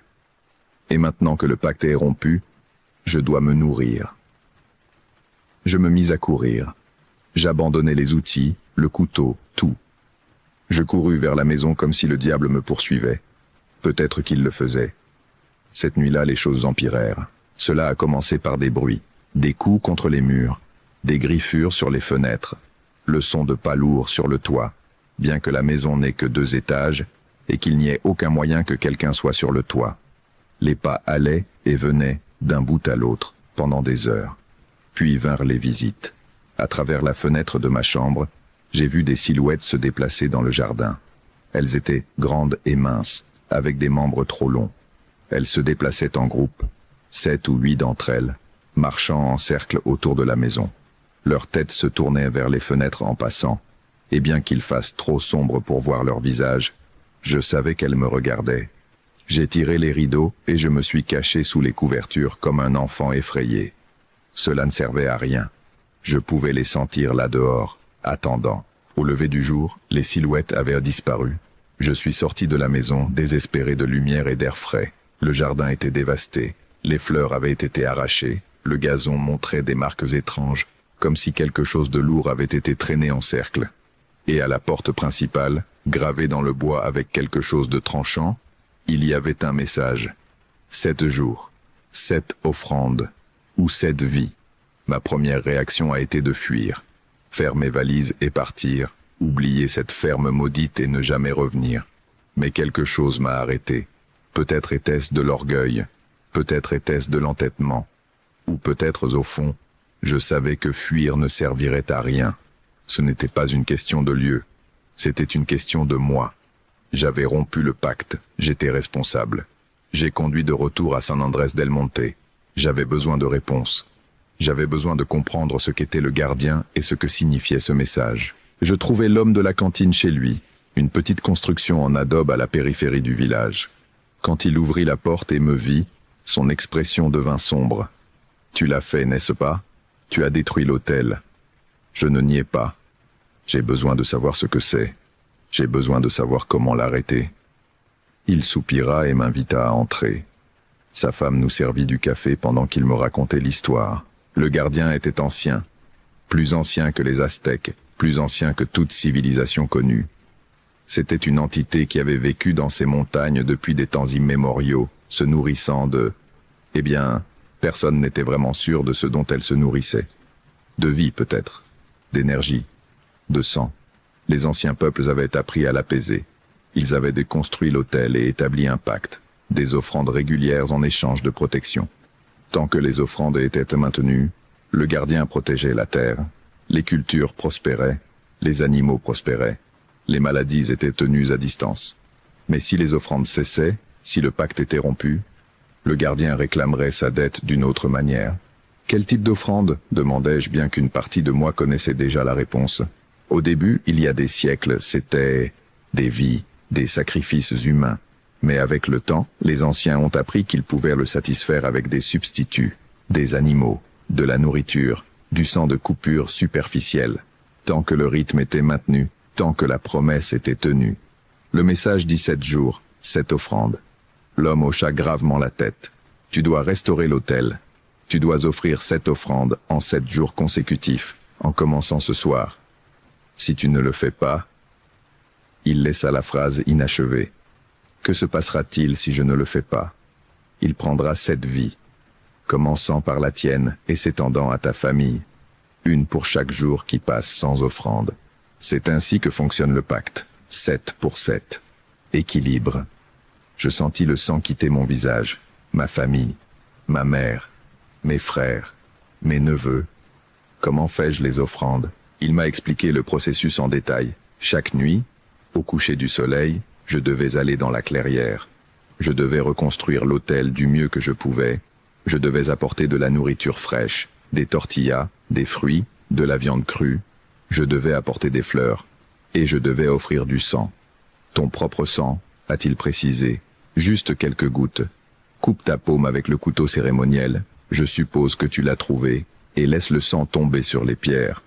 Pendant que tu fais cela, tu dois promettre à voix haute que tu respecteras le pacte. Que tu maintiendras les offrandes, que tu respecteras le gardien. Et si je le fais, est-ce que ça s'arrêtera? Si tu accomplis les 7 offrandes sans en manquer une seule nuit, le pacte sera renouvelé. Mais tu dois comprendre, Javier, une fois que tu commences, tu ne peux pas t'arrêter. Jamais. Tu devras faire des offrandes chaque semaine pour le reste de ta vie. Si tu pars, si tu quittes la terre, si tu cesses de remplir, le gardien viendra te chercher peu importe où tu es. C'était une prison. Une chaîne qui me lierait à cette ferme pour le reste de ma vie. Mais quelle option avais-je? Je suis retourné à la ferme, avec les matériaux nécessaires. J'ai passé les heures de lumière à reconstruire l'autel, repositionnant chaque pierre avec des mains tremblantes. J'ai nettoyé la zone, balayant les débris que j'avais créés. J'ai remis le couteau cérémoniel à sa place, enveloppé dans un cuir neuf que j'avais acheté au village. Au coucher du soleil, j'ai fait ma première offrande. Je mis les tortillas fraîches sur l'autel. J'ai disposé les fruits en cercle. J'ai placé la viande crue au centre. J'ai allumé des bougies autour du périmètre. Et puis, avec le couteau cérémoniel, je me suis coupé la paume de la main gauche. La douleur était aiguë mais pas insupportable. J'ai fermé le poing, laissant le sang goûter sur les pierres. Le sang tombait avec un son doux, presque comme la pluie. Je promets de tenir le pacte, dis-je à voix haute, ma voix se brisant légèrement. Je promets de respecter le gardien. Je promets de faire les offrandes comme il se doit. J'accepte la responsabilité de mes actions. Pendant un moment, rien ne se passa. La forêt restait silencieuse. Puis, progressivement, je sentis la pression dans l'air diminuer. Comme si quelque chose s'était détendu, satisfait. Les bougies vacillèrent, bien qu'il n'y ait pas de vent. Et j'eus la sensation indéniable que quelque chose d'invisible était là, observant, acceptant mon offrande. J'ai vendu ma main et je suis rentré à la maison. Cette nuit-là, j'ai dormi sans cauchemar pour la première fois depuis des jours. Les 6 jours suivants furent identiques. Chaque crépuscule, je me rendais à la clairière. Chaque nuit, je présentais l'offrande et versais mon sang.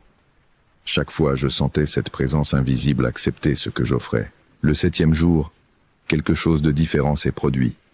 Quand je suis arrivé dans la clairière, il y avait quelqu'un, ou quelque chose, qui m'attendait. C'était la silhouette grande et mince de mes cauchemars, debout à côté de l'autel. À la lumière du coucher de soleil, je pouvais la voir plus clairement. Sa peau était grise comme de la cendre. Ses bras et ses jambes étaient grotesquement longs, avec des articulations qui se pliaient à des endroits incorrects. Et son visage était une surface lisse et sans traits, exactement comme je l'avais vu dans mes rêves. Le gardien. Je me suis figé, incapable de bouger ou de parler. La créature me regardait, si c'était le mot juste, étant donné qu'elle n'avait pas Dieu. Puis, lentement, elle leva l'une de ses mains. Elle avait des doigts incroyablement longs, qui se terminaient par des griffes courbées. Elle a pointé l'autel, puis elle m'a désigné. Le message était clair, complète l'offrande finale. Avec des mains tremblantes, j'ai placé la nourriture sur l'autel. J'ai allumé les bougies. J'ai pris le couteau et je me suis coupé la paume, la droite cette fois, puisque la gauche était encore en train de guérir des coupures précédentes. Le sang est tombé sur les pierres. Le gardien s'est penché en avant, rapprochant ce visage sans trait des gouttes de sang. Et je le jure, j'ai vu comment les gouttes disparaissaient, absorbées par quelque chose d'invisible. Quand il a fini de se nourrir, la créature s'est redressée. Elle a levé une main et a touché mon front avec un doigt. Le contact était glacial, comme toucher de la glace sèche. Et à ce moment-là, j'ai senti quelque chose entrer dans mon esprit. Connaissance. Compréhension. Des images de siècles passés, de générations de ma famille maintenant ce pacte, des conséquences terribles lorsque quelqu'un le rompait. J'ai vu des villages entiers disparus. J'ai vu des champs stériles où il y avait autrefois abondance. J'ai vu des personnes consumées, leur vie drainée, leur corps retrouvé flétri comme des plantes sans eau. Je comprends. Le gardien n'était pas malveillant. Il était naturel. Aussi naturel qu'une rivière qui a besoin de pluie, comme un feu qui a besoin de combustible. Il existait simplement, et son existence nécessitait un soutien. Le pacte n'était pas une malédiction. C'était un accord mutuellement bénéfique. Protection en échange de nourriture. La créature retira sa main de mon front. Puis, sans aucun bruit, elle cessa simplement d'être là. Elle ne s'est pas évaporée ni ne s'est éloignée en marchant. Elle est simplement partie. Le pacte était renouvelé, et j'étais lié à lui pour toujours. C'était il y a 3 ans. Je vis toujours dans le domaine. J'ai abandonné ma carrière d'architecte. Certains de mes amis pensent que je suis fou, que j'ai gaspillé mon potentiel pour vivre comme un ermite dans les montagnes. Ma famille me rend visite rarement, et quand ils le font, je peux voir l'inquiétude dans leurs yeux. Mais je vais bien. Je le suis vraiment. J'ai appris à comprendre et, d'une manière étrange, à respecter le gardien. Je fais les offrandes fidèlement. 1 fois par semaine, sans faute, je vais à l'autel au coucher du soleil. Je n'ai plus besoin de me couper, une simple piqûre au doigt suffit. C'est un rituel, un rythme qui est devenu une partie de ma vie. La terre prospère. Mon petit jardin produit plus que je ne peux manger. Les animaux sont abondants. Je suis devenu autosuffisant de manière que je n'aurais jamais cru possible. Et la nuit, quand je marche dans la forêt, je vois parfois le gardien au loin, observant, protégeant. Je n'ai plus peur de lui. Nous sommes parvenus à un accord, lui et moi. Je fais ma part du pacte, et il fait la sienne. C'est un échange équitable, mais je me demande toujours, combien d'autres terres, combien d'autres endroits dans le monde maintiennent des pactes similaires? Combien d'entre nous, sans le savoir, vivent sous des protections anciennes achetées avec des offrandes que quelqu'un d'autre fait en notre nom? Et je me demande ce qui se passera quand je ne pourrai plus maintenir les offrandes, quand je serai trop vieux, quand je mourrai. Qui prendra ma place? Qui héritera de ce devoir? Pour l'instant, je n'ai pas de réponse. Je sais juste qu'à chaque semaine, lorsque le soleil commence à se cacher derrière les montagnes, je prends mon panier avec des offrandes et je marche vers la clairière dans la forêt. Et tant que je le ferai, tant que je tiendrai ma promesse, je serai en sécurité. Le pacte protège, le pacte exige, le pacte demeure, et je suis son gardien autant que le gardien est le mien. C'est l'histoire que Javier m'a envoyée. Il dit qu'il continue de vivre dans cette ferme, respectant le pacte semaine après semaine. Parfois, il m'envoie des mises à jour, me racontant sa vie là-bas. Si jamais vous avez ressenti qu'il y a des endroits avec leurs propres règles, leurs propres lois que nous ne comprenons pas, partagez-le dans les commentaires. Cela me fascine de savoir quelles expériences vous avez eues. Et si ce genre d'histoire vous intéresse, abonnez-vous à la chaîne pour en écouter plus chaque semaine. Parfois, les anciens pactes restent en vigueur pour de bonnes raisons. Prenez soin de vous ce soir, et à bientôt.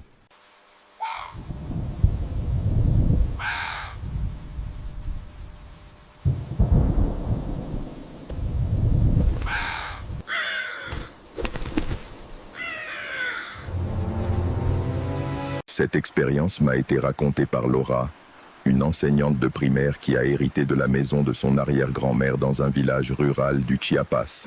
Ce qu'elle a trouvé caché dans les murs l'a amenée à découvrir un secret familial qui était resté caché pendant des générations. Si vous avez hérité de quelque chose que vous n'auriez peut-être pas dû recevoir, racontez-le-moi dans les commentaires.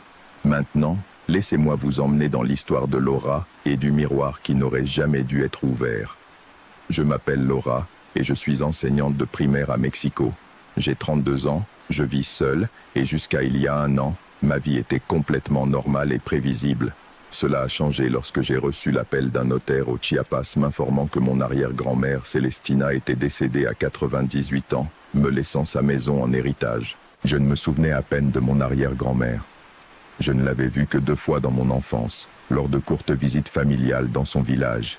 Elle vivait à San Cristobal de las Casas, dans une maison coloniale qui avait appartenu à notre famille pendant plus de 100 ans. C'était une femme petite et silencieuse, avec des yeux noirs perçants, qui semblaient ne voir des choses que les autres ne pouvaient pas. Ma mère est devenue pâle quand je lui ai parlé de l'héritage. « Ne va pas dans cette maison, Laura, vends-la sans la voir. Il y a des choses dans cette famille qu'il vaut mieux laisser enterrer. » « Quelle chose? Tu ne m'as jamais rien dit sur l'arrière-grand-mère Célestina. » Parce qu'il n'y a rien de bon à raconter. Cette femme pratiquait des choses.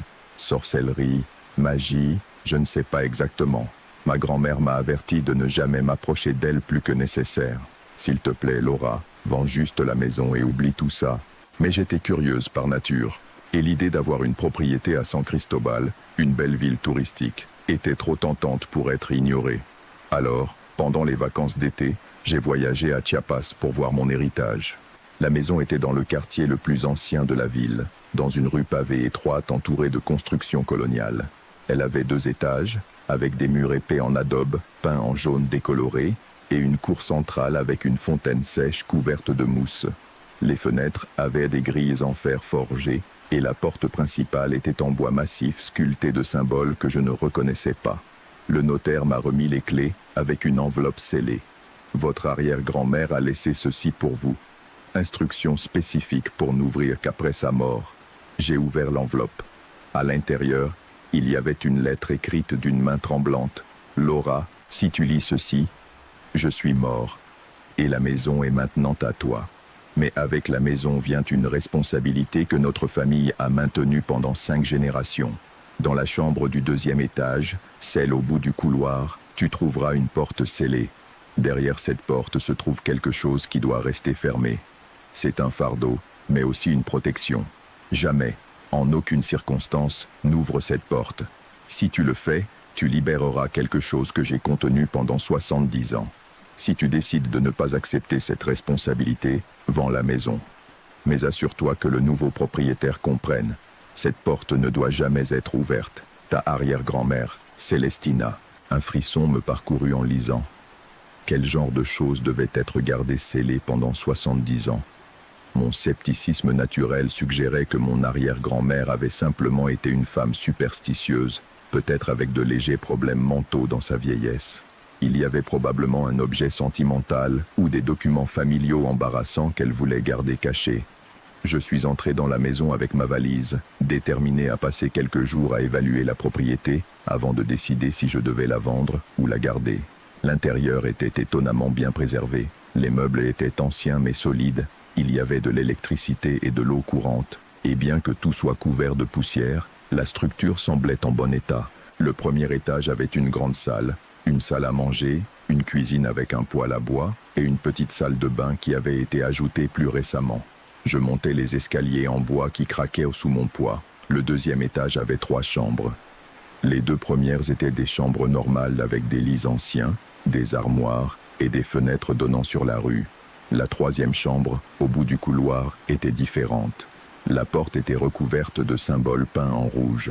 J'en reconnus certains comme des croix chrétiennes, mais d'autres étaient étranges. Des cercles avec des lignes entrecroisées, des formes géométriques complexes, des mots dans ce qui semblait être du latin. Et sur toute la surface de la porte, quelqu'un avait enfoncé des dizaines de petites croix en bois, formant une barrière dense. J'ai tenté d'ouvrir la porte, plus par curiosité que par véritable intention. Elle était fermée avec 3 cadenas différentes, et les clés n'étaient pas sur le trousseau que le notaire m'avait donné. De plus, quelqu'un avait scellé les bords de la porte avec de la cire rouge, comme s'il voulait s'assurer que même l'air ne puisse entrer ou sortir. Mon côté rationnel disait que c'était ridicule. Il y avait probablement des rats morts ou de la moisissure toxique à l'intérieur, et ma arrière-grand-mère, étant superstitieuse, avait traité le problème avec des rituels au lieu de faire appel à des exterminateurs professionnels. J'ai décidé que le lendemain, j'appellerais un serrurier pour ouvrir la porte. Je nettoierais ce qui causait le problème, et ensuite, je pourrais utiliser cette chambre supplémentaire pour augmenter la valeur de la maison. Cette nuit-là, j'ai dormi dans l'une des chambres déverrouillées. La maison faisait des bruits constants, comme toutes les structures anciennes, des craquements de bois, des murmures de vent à travers les fissures, le grattement occasionnel de branches contre les fenêtres. Je me suis endormi en écoutant ces sons, les trouvant presque réconfortants dans leur normalité. Je me suis réveillé à 3 heures du matin, avec la certitude absolue que je n'étais pas seul dans la maison. Ce n'était pas un son spécifique qui m'a réveillé, c'était une sensation, une présence. L'air dans ma chambre était devenu dense, difficile à respirer, la température avait baissé de manière significative, et ma respiration était visible dans l'air. J'ai entendu des pas dans le couloir. Lents, délibérés, se déplaçant depuis les escaliers vers le bout du couloir, vers la porte scellée. Je suis resté figé dans mon lit, mon cœur battant à tout rompre. Les pas se sont arrêtés devant la porte scellée, puis j'ai entendu quelque chose qui a fait geler mon sang.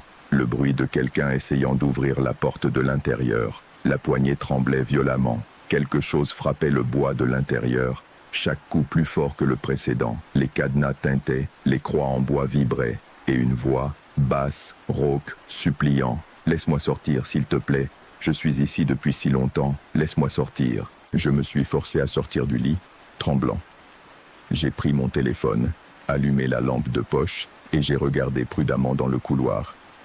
Il était vide. Les bruits avaient cessé. Le tapotement s'était arrêté.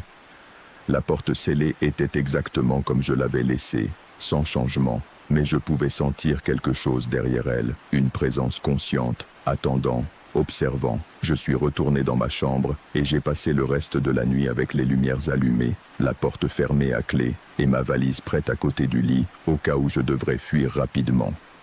Le lendemain matin, avec la lumière du jour me donnant un faux courage, j'ai décidé d'enquêter. Si j'allais vendre cette maison ou y rester, j'avais besoin de savoir ce qui se passait réellement. J'ai cherché dans toute la maison des documents, des journaux, n'importe quoi qui expliquerait l'histoire de cette pièce scellée. Dans le grenier, j'ai trouvé une vieille boîte en métal pleine de papier. Elle contenait des archives familiales datant de 1890, des lettres, des photographies décolorées et un journal écrit par mon arrière-grand-mère. Je me suis assise sur le sol poussiéreux du grenier et j'ai commencé à lire. L'histoire qui émergeait de ces pages jaunies était beaucoup plus sombre que ce que j'avais imaginé. Mon arrière-grand-mère Célestine avait été guérisseuse et sage-femme, suivant une tradition familiale qui remontait à des générations. Mais elle pratiquait aussi d'autres arts. Nettoyage spirituel, rituel de protection et occasionnellement de la magie plus sombre lorsqu'elle était sollicitée et bien payée. En 1952, alors qu'elle avait 28 ans, une femme riche nommée Dolores Espinosa l'a engagée pour effectuer un travail spécifique. Dolores avait découvert que son mari avait une maîtresse et voulait se venger. Pas le type de vengeance ordinaire, mais quelque chose de permanent, quelque chose qui détruirait complètement le mari et la maîtresse. Celestina, ayant besoin d'argent, a accepté. Elle a effectué un rituel interdit, un qui invoquait ce qu'elle appelait dans son journal « les affamés », des entités qui se nourrissaient d'âmes humaines. Le rituel nécessitait un sacrifice, quelque chose de vivant avec du sang innocent.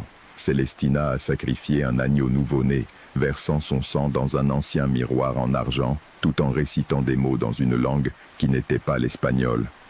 Les affamés sont venus. Les pages du journal décrivaient comment le miroir s'était assombri, comment des formes tordues s'étaient matérialisées à sa surface, comment ils avaient promis d'accomplir la vengeance en échange d'un paiement futur. Le mari de Dolores et son amant sont morts 3 jours plus tard dans des circonstances horribles. Leurs corps ont été retrouvés complètement vidés de leur sang, avec des expressions de terreur absolue figées sur leurs visages. L'enquête policière n'a jamais trouvé d'explication. Mais les affamés ne sont pas partis après avoir accompli leur part. Ils exigeaient plus. Ils apparaissaient dans le miroir, chuchotant, exigeant que Célestina leur apporte plus d'âme, plus de sang. Ils la tourmentaient jour et nuit. Désespérée, Célestina a cherché de l'aide auprès d'un prêtre qui comprenait l'occulte. Ensemble, ils ont réalisé un rituel de scellement. Ils ont enfermé le miroir dans cette chambre au 2e étage, ont couvert la porte de symboles de protection et ont scellé le tout avec des bénédictions et des prières. La dernière entrée du journal, écrite à peine un mois avant sa mort, disait « Je les ai contenus pendant 70 ans. Mais je sens que le sceau s'affaiblit. Bientôt, quelqu'un devra le renforcer ou le briser complètement et faire face aux conséquences. Que Dieu pardonne mes péchés et protège celui qui viendra après moi. » J'ai fermé le journal avec des mains tremblantes. Cela ne pouvait pas être réel. Les affamés, esprits démoniaques enfermés dans un miroir, rituel de sang. C'était trop fantastique pour y croire. Mais j'avais entendu les coups à la porte. J'avais ressenti la présence. Et je savais, à un niveau profond et instinctif, que mon arrière-grand-mère n'était pas folle. Elle avait protégé la famille, la ville, de quelque chose de véritablement dangereux. J'aurais dû sortir de la maison à ce moment-là. J'aurais dû sceller le tout, ne jamais revenir, peut-être même brûler l'endroit jusqu'aux fondations. Mais une partie de moi, la partie curieuse et rationnelle qui ne pouvait pas accepter le surnaturel sans preuve directe, avait besoin de voir. J'ai engagé un serrurier le lendemain. C'était un homme âgé du village qui regardait la porte scellée avec une expression mal à l'aise. « Mademoiselle, cette porte a été scellée pour une raison. Madame Célestina était très précise à ce sujet. Personne ne devait l'ouvrir. C'était ma arrière-grand-mère, et maintenant c'est ma maison. Je veux juste voir ce qu'il y a à l'intérieur. » Il secoua la tête mais fit son travail. Les 3 cadenas furent retirés un par un. Il gratta la cire rouge des bords. Les petites croix en bois furent soigneusement enlevées et placées dans un sac. « Je n'entrerai pas avec vous, » dit-il en terminant, « et je vous conseille de ne pas le faire non plus. Mais si vous insistez, attendez au moins jusqu'à midi. Avec le soleil haut, n'ouvrez jamais les portes scellées dans l'obscurité. » Il était 11 heures du matin. Je lui ai payé et il est parti rapidement, presque en courant de la maison. J'ai attendu jusqu'à midi pile, comme je l'avais suggéré. Le soleil pénétrait par les fenêtres du couloir, illuminant tout brillamment. Avec la main tremblante, j'ai tourné la poignée de la porte et poussé. Elle s'est ouverte avec un long grincement plaintif. L'air qui en est sorti était froid et rance, avec une odeur métallique qui m'a rappelé du vieux sang. La pièce était complètement vide, sauf pour une chose, un miroir sur pied au centre, recouvert d'un tissu noir. Le miroir était ancien, avec un cadre en argent finement travaillé. Même couvert, il émanait quelque chose qui me faisait vouloir reculer. L'air autour de lui semblait vibrer légèrement, comme la chaleur s'élevant du bitume en été. Je fis un pas dans la pièce, puis un autre. Je m'approchai du miroir couvert, tendant ma main vers le tissu noir. Au moment où mes doigts touchèrent le tissu, des voix explosèrent dans ma tête. Pas une voix, mais des dizaines, des centaines, toutes parlant simultanément dans des langues différentes, certaines suppliant, d'autres menaçant, d'autres simplement criant sans mots. Je déchirai le tissu d'un coup. Le miroir en dessous ne reflétait pas la pièce. Sa surface était complètement noire, comme un puits d'obscurité infinie. Et tandis que je regardais, cette obscurité commença à bouger, tourbillonnant, formant des motifs et des figures. Je vis des visages émerger de l'obscurité, des visages humains mais déformés, tirant en agonie, bouche ouverte dans des cris silencieux, et derrière eux, des formes plus grandes, moins humaines, les affamés. Ils étaient difficiles à décrire car leur forme changeait constamment. Parfois, ils semblaient être des masses de tentacules sombres, D'autres fois, des collections d'yeux et de bouches, mais toujours affamés, toujours en quête, toujours désireux. Un d'eux a appuyé contre la surface du miroir de l'intérieur. J'ai vu sa forme déformée appuyer contre ce qui semblait être un verre invisible, essayant de le briser, de traverser dans le monde réel. Et puis il a parlé. Pas avec un son mais directement dans mon esprit. Libératrice, tu as brisé le sceau. Maintenant nous pouvons sortir, nous pouvons nous nourrir à nouveau. J'ai reculé, horrifié. Non, je n'ai rien brisé. Le miroir vous contient toujours. Le sceau de ton ancêtre s'est affaibli avec sa mort. Les prières qui le maintenaient fort se sont tues. Seule la porte fermée nous gardait endormis. Mais maintenant la porte est ouverte. Nous nous réveillons. Et bientôt, quand l'obscurité tombera, nous traverserons. Je suis sorti en courant de la chambre. J'ai descendu les escaliers en trébuchant. Et je suis sorti dans la rue brillante, sous le soleil de midi. Mon cœur battait si fort que je pensais que j'allais m'évanouir. J'ai erré sans but dans les rues de San Cristobal pendant des heures, essayant de traiter ce que j'avais vu, ce que j'avais entendu. Ce n'était pas mon imagination. Les affamés étaient réels, et j'avais ouvert la porte qui les maintenait scellés. Quand le soleil a commencé à se coucher, j'ai su que je ne pouvais pas simplement fuir. Si ce que ces choses avaient dit était vrai, si elles allaient traverser quand l'obscurité tomberait, je devais faire quelque chose. Mais quoi? Je ne savais rien des rituels ou des sceaux. Je n'étais ni guérisseuse ni sorcière comme mon arrière-grand-mère. Désespéré, j'ai cherché de l'aide. J'ai demandé discrètement dans le village si quelqu'un comprenait l'occulte, le spirituel. Plusieurs personnes m'ont dirigé vers une femme nommée Soledad, qui vivait en périphérie de la ville et avait la réputation d'être guérisseuse. Je l'ai trouvée dans une petite maison entourée de jardins remplis d'herbes médicinales. Elle était plus âgée, peut-être 60 ans, avec de longs cheveux gris tressés et des yeux qui me rappelaient mon arrière-grand-mère. Je lui ai tout raconté, le miroir, les affamés, ce que ma arrière-grand-mère avait fait il y a 70 ans. J'espérais qu'elle penserait que j'étais folle, mais au lieu de cela, son expression est devenue grave. « J'ai connu Doña Celestina », a-t-elle dit. Elle m'a appris beaucoup de choses avant de me mettre en garde de ne jamais suivre ses pas dans les arts les plus sombres. Elle savait pour le miroir. Tous les véritables guérisseurs de la région le savaient. C'était son fardeau, sa pénitence pour l'erreur qu'elle avait commise dans sa jeunesse. « Peux-tu m'aider à les sceller à nouveau ?» Soledad a hésité. « Je peux essayer. » Mais le scellement original a pris la force de Doña Celestina et d'un prêtre consacré, travaillant ensemble pendant 3 jours. Et même ainsi, ils n'ont pu que les contenir, pas les détruire, sans ta arrière-grand-mère vivante pour maintenir le rituel. Alors que dois-je faire? Les laisse-t-on sortir? Les laisser se nourrir de qui ils trouvent? Non, il y a une autre option. Je peux t'apprendre à transférer le scellement, à prendre la place de ton arrière-grand-mère en tant que gardienne du miroir. Mais cela signifierait que tu devrais rester ici, dans cette maison, en maintenant les prières et protections actives. Ce serait ta vie, ta responsabilité, tout comme cela l'a été pour elle. Je regardais le ciel s'assombrir. Je n'ai pas le choix, n'est-ce pas? Si je fuis, il s'échappe têtu des gens innocents.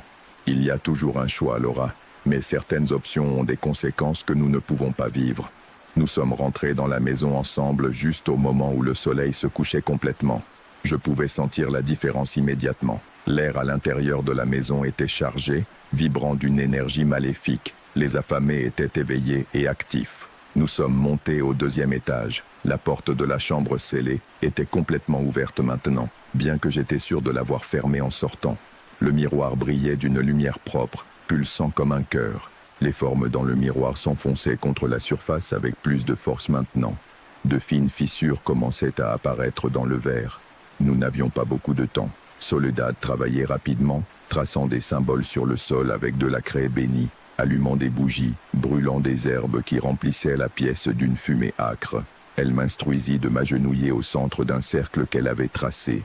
Le rituel de transfert exige que tu acceptes volontairement le fardeau, expliqua-t-elle. Tu dois promettre de maintenir le sceau, de faire les prières quotidiennes, de ne jamais abandonner ta position.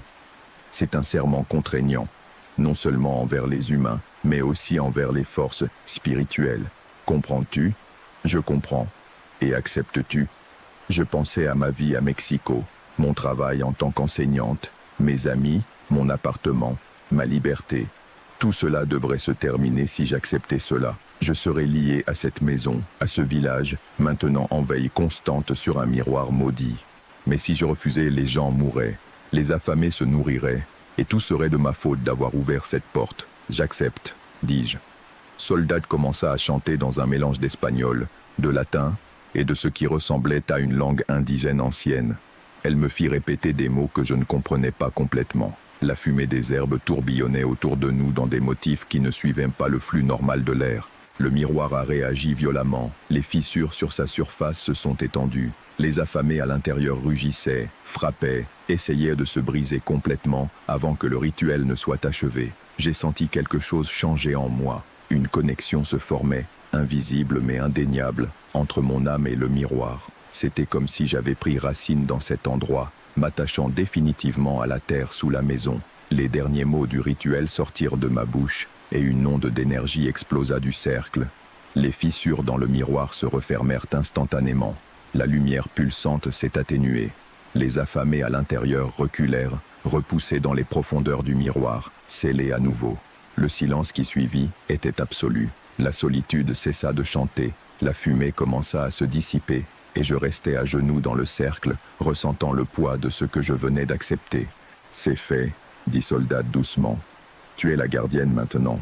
Le miroir est de nouveau scellé, mais le sceau doit être renforcé chaque jour avec des prières. Je vais t'apprendre les mots, et jamais, jamais, tu ne peux abandonner cette vigilance. Si tu le fais, ils s'échapperont immédiatement. » C'était il y a 1 an. J'ai quitté mon travail à Mexico, vendu mon appartement et déménagé définitivement à San Cristobal de las Casas. J'ai trouvé un emploi d'enseignante dans une école locale, mais mon vrai travail est un autre.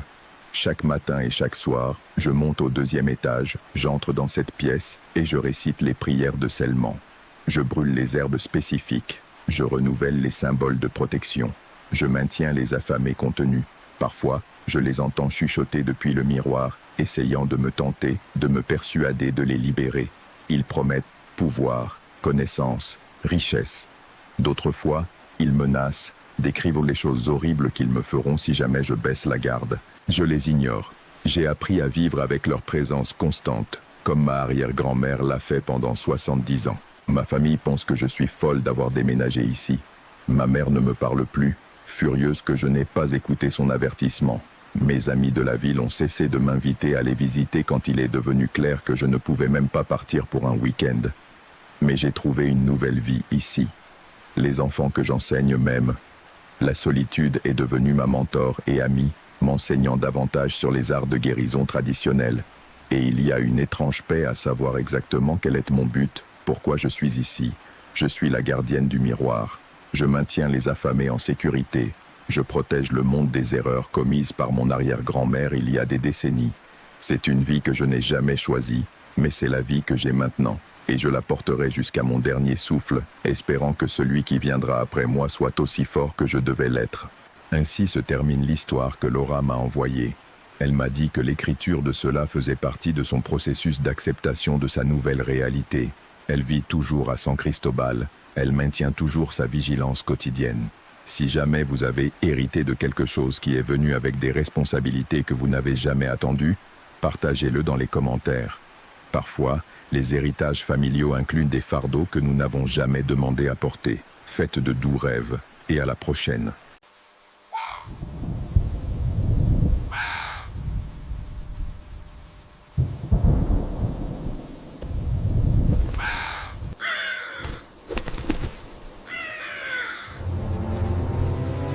Je veux partager le témoignage d'un auditeur qui signe comme Rodrigo, depuis le Pérou. Il m'a écrit que cela lui est arrivé quand il avait 19 ans, pendant des vacances dans le village où sa mère est née. Il m'a dit que pendant des années, il a essayé de l'oublier et que l'écrire était la première fois qu'il le mettait en mots complets. Si tu as quelque chose de similaire que tu portes seul, tu sais déjà qu'il y a de la place ici pour le raconter. Voici ce que Rodrigo a vécu l'été où il a rencontré l'homme du chemin. Il avait 19 ans et était de ces personnes qui n'ont peur de rien parce qu'elles n'ont pas encore vu assez. Je le dis sans fierté, c'est simplement ce qu'il était. Il étudiait en première année d'ingénierie, vivait à Lima et avait cette confiance sans fondement que donne le fait de n'avoir pas encore trouvé quelque chose qui vous l'enlève. Mes amis me disaient que j'étais téméraire. Ma mère me disait que j'étais imprudent. Je pensais que tous les deux avaient tort.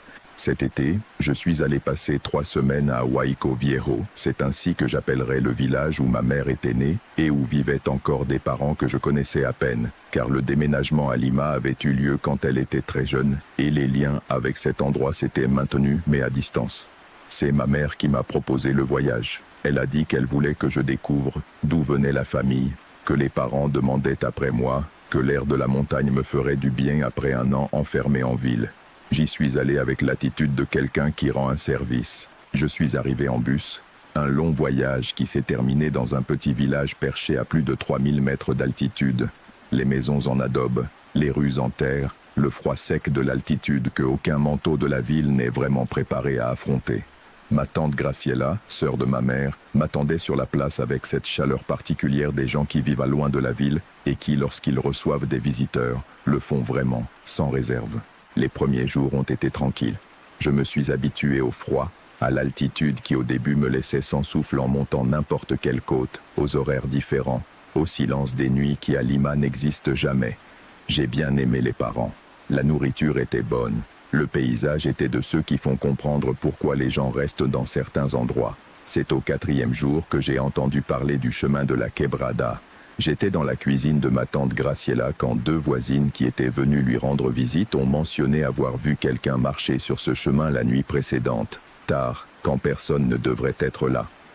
Les 2 femmes parlaient à voix basse, avec cette gravité particulière que les gens ont quand ils décrivent des choses qui les préoccupent vraiment.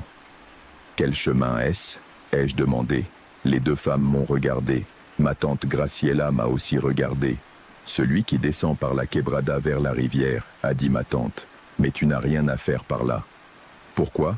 Parce que la nuit, ce chemin n'est pas fait pour être emprunté, dit une des voisines, une dame appelée Doña Carmen, qui avait l'expression permanente de quelqu'un qui a vu trop de choses mauvaises et qui préférerait ne plus en voir. « Qu'est-ce qui ne va pas ?» Doña Carmen me regarda avec cette patience que les personnes âgées ont quand elles expliquent quelque chose à quelqu'un de jeune, qu'elles savent qu'il ne comprendra pas tout à fait. « Il y a un homme qui marche sur ce chemin la nuit, dit-elle. Cela fait de nombreuses années. Personne ne sait depuis combien de temps exactement. Les vieux du village le connaissent, ses parents le connaissaient, il a toujours été là. Un homme réel. C'est ce que cela semblait être, dit Doña Carmen. Jusqu'à ce que tu t'approches. Je lui demandai ce qu'elle voulait dire par là. Ma tante Graciela a posé une tasse de thé devant moi, avec plus de force que nécessaire. « Rodrigo, dit-elle, il y a des choses dans ce village qui sont de ce village et que les gens de l'extérieur ne comprennent pas. Ce n'est pas parce qu'elles sont stupides, mais parce qu'ils n'ont pas grandi avec elles. Je te demande de faire attention et de ne pas aller sur le chemin de la Quebrada la nuit. » J'ai changé de sujet, mais j'ai gardé l'information. Cette nuit-là, allongé dans la chambre qui m'avait été assignée, avec le froid de la montagne s'infiltrant par la fenêtre et le silence complet du village endormi, j'ai pensé à l'homme du chemin, à cette manière dont les avertissements mal expliqués s'installent dans l'esprit de quelqu'un de 19 ans qui n'a pas encore appris qu'il y a des avertissements qui méritent d'être obéis sans comprendre tout à fait pourquoi. Le lendemain, j'ai demandé à mon cousin Sébastien, qui avait mon âge et avait grandi dans le village, au sujet du chemin de la Quebrada. Sébastien était différent de moi, plus silencieux, plus prudent, avec cette relation particulière avec l'environnement que les gens qui ont grandi dans des endroits où la nature est proche ont, et où les anciennes histoires font partie du paysage autant que les collines. « T'ont-ils parlé du marcheur ?» dit-il. « Les voisines de ta maman. Tu l'as vu ?» Sébastien me regarda. « Une fois, dit-il. Quand j'avais environ 15 ans. Je suis allé avec des amis sur le chemin la nuit, pour faire les braves. Nous l'avons vu de loin. Et nous sommes partis en courant, dit-il, sans aucun drame, comme si c'était la seule réponse raisonnable. Nous ne sommes pas revenus. Que avez-vous vu exactement ? Sébastien mit du temps à répondre. Un homme marchant sur le chemin, dans la direction de la rivière, de dos. Ce qui se passe, c'est que le chemin à cet endroit est droit, sans courbe, et nous le voyons d'en haut, d'où le chemin tourne. Nous avons regardé pendant un moment. L'homme marchait, il continuait à marcher, et il n'avançait pas. Il n'avançait pas. Il marchait et marchait, mais n'arrivait nulle part, comme si le chemin sous lui se déplaçait à l'envers. Sébastien fit une pause. Après un moment, il cessa de marcher et resta immobile. Et lentement, il se tourna. Pas complètement. Juste assez pour que nous sachions qu'il savait que nous étions là. Et à ce moment-là, nous sommes partis. Cela aurait dû suffire pour moi. Ça ne l'était pas. Cette nuit-là, lorsque la maison dormait déjà et que le village était complètement silencieux, je mis mon manteau, pris la petite lampe de poche que j'avais dans mon sac à dos et sortis. Le chemin de la quebrada était facile à trouver. Il sortait de l'extrémité sud du village et descendait la pente en suivant le bord de la quebrada, entre des rochers et des buissons bas, qui de jour avaient un aspect ordinaire et qui, la nuit, avec seulement la lumière de la lune, avaient des ombres allongées et des formes ambiguës de la végétation nocturne. J'ai marché pendant environ 20 minutes. Le froid était plus intense en dehors du village, avec le vent qui descendait de la colline et qui sentait la terre et quelque chose de minéral que je n'ai pas su identifier. La lampe de poche éclairait le chemin devant moi mais créait une obscurité plus dense sur les bords, cet effet de tunnel qui rend tout mouvement latéral plus menaçant qu'il ne l'est. Je n'ai rien vu pendant les 20 premières minutes. Le chemin était le chemin. La ravine à ma droite était plus un son qu'une image, l'eau qui coulait en bas, invisible dans l'obscurité. Puis j'ai vu l'homme. Il était devant sur le chemin, à environ 50 mètres de distance, de dos à moi. C'était une silhouette de taille normale, vêtue de vêtements sombres, marchant dans la direction de la rivière comme Sébastien l'avait décrit. Il marchait avec la posture légèrement voûtée de quelqu'un de plus âgé ou de quelqu'un de fatigué. Je me suis arrêté, je l'ai observé, je marchais. Je continuais à marcher. Et après une minute, j'ai compris ce que Sébastien avait essayé de me décrire. L'homme avançait ses pas mais la distance entre lui et moi ne changeait pas. Il restait à 50 mètres. 50 mètres, même si ses jambes bougeaient régulièrement. J'ai éteint la lampe de poche. Dans l'obscurité, avec seulement la lumière de la lune, la silhouette était plus visible que je ne l'avais prévu. Il y avait quelque chose en elle qui absorbait la lumière différemment de l'environnement, une densité visuelle qui la faisait ressortir contre le fond du chemin sombre. L'homme s'est arrêté. Le silence qui a suivi était absolu. Le vent s'était arrêté. Le bruit de l'eau du ruisseau avait également disparu, ou je ne l'entendais plus. Je ne sais pas exactement laquelle des deux choses. La silhouette a commencé à se tourner, lentement, avec cette lenteur délibérée que prennent les mouvements qui veulent être vus. Il ne s'est pas complètement retourné, tout comme cela avait été le cas pour Sébastien.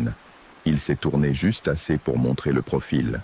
À la lumière de la lune, le profil n'était pas celui d'une personne. Je ne vais pas décrire en détail ce que j'ai vu car il y a des images que les décrire avec trop de précision leur donne une permanence que je préfère qu'elles n'aient pas. Ce que je peux dire, c'est que l'angle du visage ne correspondait pas à l'angle d'un visage humain, que les proportions étaient légèrement incorrectes, d'une manière que l'œil détecte avant que l'esprit ne comprenne, qu'il y avait quelque chose dans ce profil que le cerveau reconnaît comme un avertissement avant que vous puissiez articuler exactement pourquoi. Je me suis retourné et j'ai marché de retour au village. Je n'ai pas couru. Je sais que cela semble étrange, mais à ce moment-là, courir me semblait être la mauvaise option, comme si courir était un signe, une réaction que quelque chose attendait. J'ai marché rapidement, avec la lampe de poche éteinte car l'allumer me semblait pire, utilisant la lumière de la lune pour rester sur le chemin. Je ne me suis pas retourné. À un moment donné, alors que je devais déjà être à 10 minutes du village, j'ai entendu des pas derrière moi. Je n'entendais pas les pas de quelqu'un qui court pour me rattraper, les pas de quelqu'un qui marche au même rythme que moi. Exactement au même rythme, comme si mon pas était le modèle et que les pas derrière étaient de la copie. Je continuais à marcher, les pas continuèrent. Quand j'arrivais à l'extrémité du village, où les premières maisons en adobe marquaient la fin du chemin et le début de l'espace habité, les pas s'arrêtèrent. Je ne m'arrêtais pas. Je continuais jusqu'à la maison de ma tante Graciela. J'entrais, fermais la porte, et je restais debout dans la cuisine sombre pendant un temps que je ne mesurais pas, écoutant le silence du village. Il n'y eut rien d'autre cette nuit-là. Le lendemain matin, au petit déjeuner, ma tante Graciela me regarda d'une manière qui me disait qu'elle savait que j'étais sorti. Elle ne dit rien à ce moment-là. Elle attendit que Sébastien parte pour l'école et que les autres parents se dispersent dans leurs activités. Puis elle s'assit en face de moi avec une tasse de café et me regarda avec l'expression de quelqu'un qui a quelque chose à dire et qui attendait le bon moment. « Tu l'as vu ?» dit-elle. « Oui, il t'a suivi. » J'ai entendu des pas jusqu'à la limite du village. Ma tante Graciela hocha lentement la tête, comme si cela confirmait quelque chose. « Qu'est-ce que c'est ?» lui demandai-je. Elle tenait la tasse avec les deux mains et regardait le café avant de répondre. « Personne ne le sait avec certitude, » dit-elle. Les vieux du village ont des versions différentes. Certains disent moi que c'est quelqu'un qui est mort sur ce chemin il y a longtemps et qui n'a pas pu partir. D'autres disent que ce n'était jamais une personne, que c'est quelque chose qui a toujours été dans ce ravin, quelque chose qui existait avant le village. Il y en a qui disent qu'autrefois, les gens d'ici avaient des accords avec ce qui vit à certains endroits, qu'en échange de choses, ils leur donnaient quelque chose, et que ce que tu vois sur ce chemin est le rappel de l'un de ces accords. Quel genre d'accord? Du genre qu'il vaut mieux ne pas trop savoir, dit ma tante. Ce que tout le monde sait ici, c'est qu'il y a des règles. Ne pas aller sur le chemin la nuit est la principale. Tant que personne ne le cherche, il ne se passe rien. Le problème, c'est quand quelqu'un le cherche. Que se passe-t-il quand quelqu'un le cherche? Ma tante me regarda droit dans les yeux. Cela dépend de combien tu t'approches, dit-elle. Et de s'il te reconnaît. Que signifie qu'il te reconnaisse? Cela signifie qu'à partir de ce moment-là, il sait qui tu es, dit-il. Que tu n'as pas besoin d'aller sur le chemin pour qu'il sache où tu es. Le froid que j'ai ressenti à ce moment-là n'était pas dû au climat. Et que fais-je maintenant? Ma tante s'est levée et est allée au placard de la cuisine. Elle a sorti quelque chose d'une étagère haute, un petit bouquet de plantes liées avec du fil rouge, du genre que j'avais vu pendre dans certaines maisons du village sans demander à quoi cela servait. Il l'a mis sur la table devant moi. « Tu l'emportes avec toi, dit-il. Ne le laisse pas dans un tiroir ni dans le sac à dos. Sur le corps, près de toi. Et tant que tu es ici, ne sors plus la nuit seul. Et quand je partirai pour Lima ?» Ma tante me regarda avec une expression mêlant inquiétude et quelque chose ressemblant à la résignation. « À Lima, il y a de la distance, » dit-elle. « La distance aide, mais ce n'est pas une garantie. » J'ai passé le reste des vacances au village sans sortir la nuit. Le bouquet de plantes, je l'ai cousu à l'intérieur de la doublure du manteau, comme ma tante me l'avait indiqué. Je n'ai plus revu l'homme du chemin, mais 3 nuits avant de partir, entre le sommeil et l'éveil, dans cet état où l'esprit est à moitié endormi et à moitié conscient, j'ai entendu des pas dehors de la fenêtre de ma chambre. Des pas qui marchaient sans aller nulle part, au même rythme que ceux du chemin. Je suis resté immobile, les yeux ouverts, à regarder le plafond jusqu'à ce que ça s'arrête. Je ne sais pas combien de temps cela a duré. Quand le jour s'est levé, je suis sorti pour regarder la terre dehors de la fenêtre. Il n'y avait pas d'empreinte. Je suis revenu à Lima à la fin des 3 semaines. Le bouquet de plantes, je l'ai rangé dans le tiroir de la table de nuit, pas dans la doublure du manteau comme ma tante me l'avait dit, car à Lima, cela m'a semblé excessif, une concession trop grande à quelque chose que je voulais me convaincre de ne pas être complètement réel. Cette nuit-là, j'ai rêvé du chemin de la quebrada, de la silhouette de dos qui n'avançait pas, du profil qui se tournait lentement sous la lumière de la lune. Le matin suivant, j'ai sorti le paquet du tiroir et je l'ai mis dans la poche de mon pantalon. Je continue à le porter. Pas dans la poche maintenant, car après 2 ans, il s'est détérioré. Ma tante Graciela m'en a envoyé un autre par courrier, sans que je lui demande, avec une brève note disant « Je sais que l'ancien ne sert plus. Prends soin de toi. Je n'ai pas rêvé du chemin depuis que j'ai le nouveau. Ou du moins, je ne me souviens pas l'avoir rêvé, ce qui n'est pas exactement la même chose. » Jusqu'ici, le témoignage de Rodrigo. Il m'a dit en l'envoyant qu'il ne sait pas si ce qu'il a vu cette nuit-là était ce que les anciens du village décrivent, ou quelque chose de différent, et qu'il a déjà cessé d'avoir besoin de le savoir. Je pense que c'est de la sagesse. Si jamais tu as visité un endroit où les règles locales avaient plus de sens que tu ne voulais l'admettre, raconte-le-moi dans les commentaires. Et si cette histoire t'a accompagné pendant que tu te reposais, abonne-toi pour continuer à écouter plus chaque semaine. Bonne nuit, on se retrouve la prochaine fois.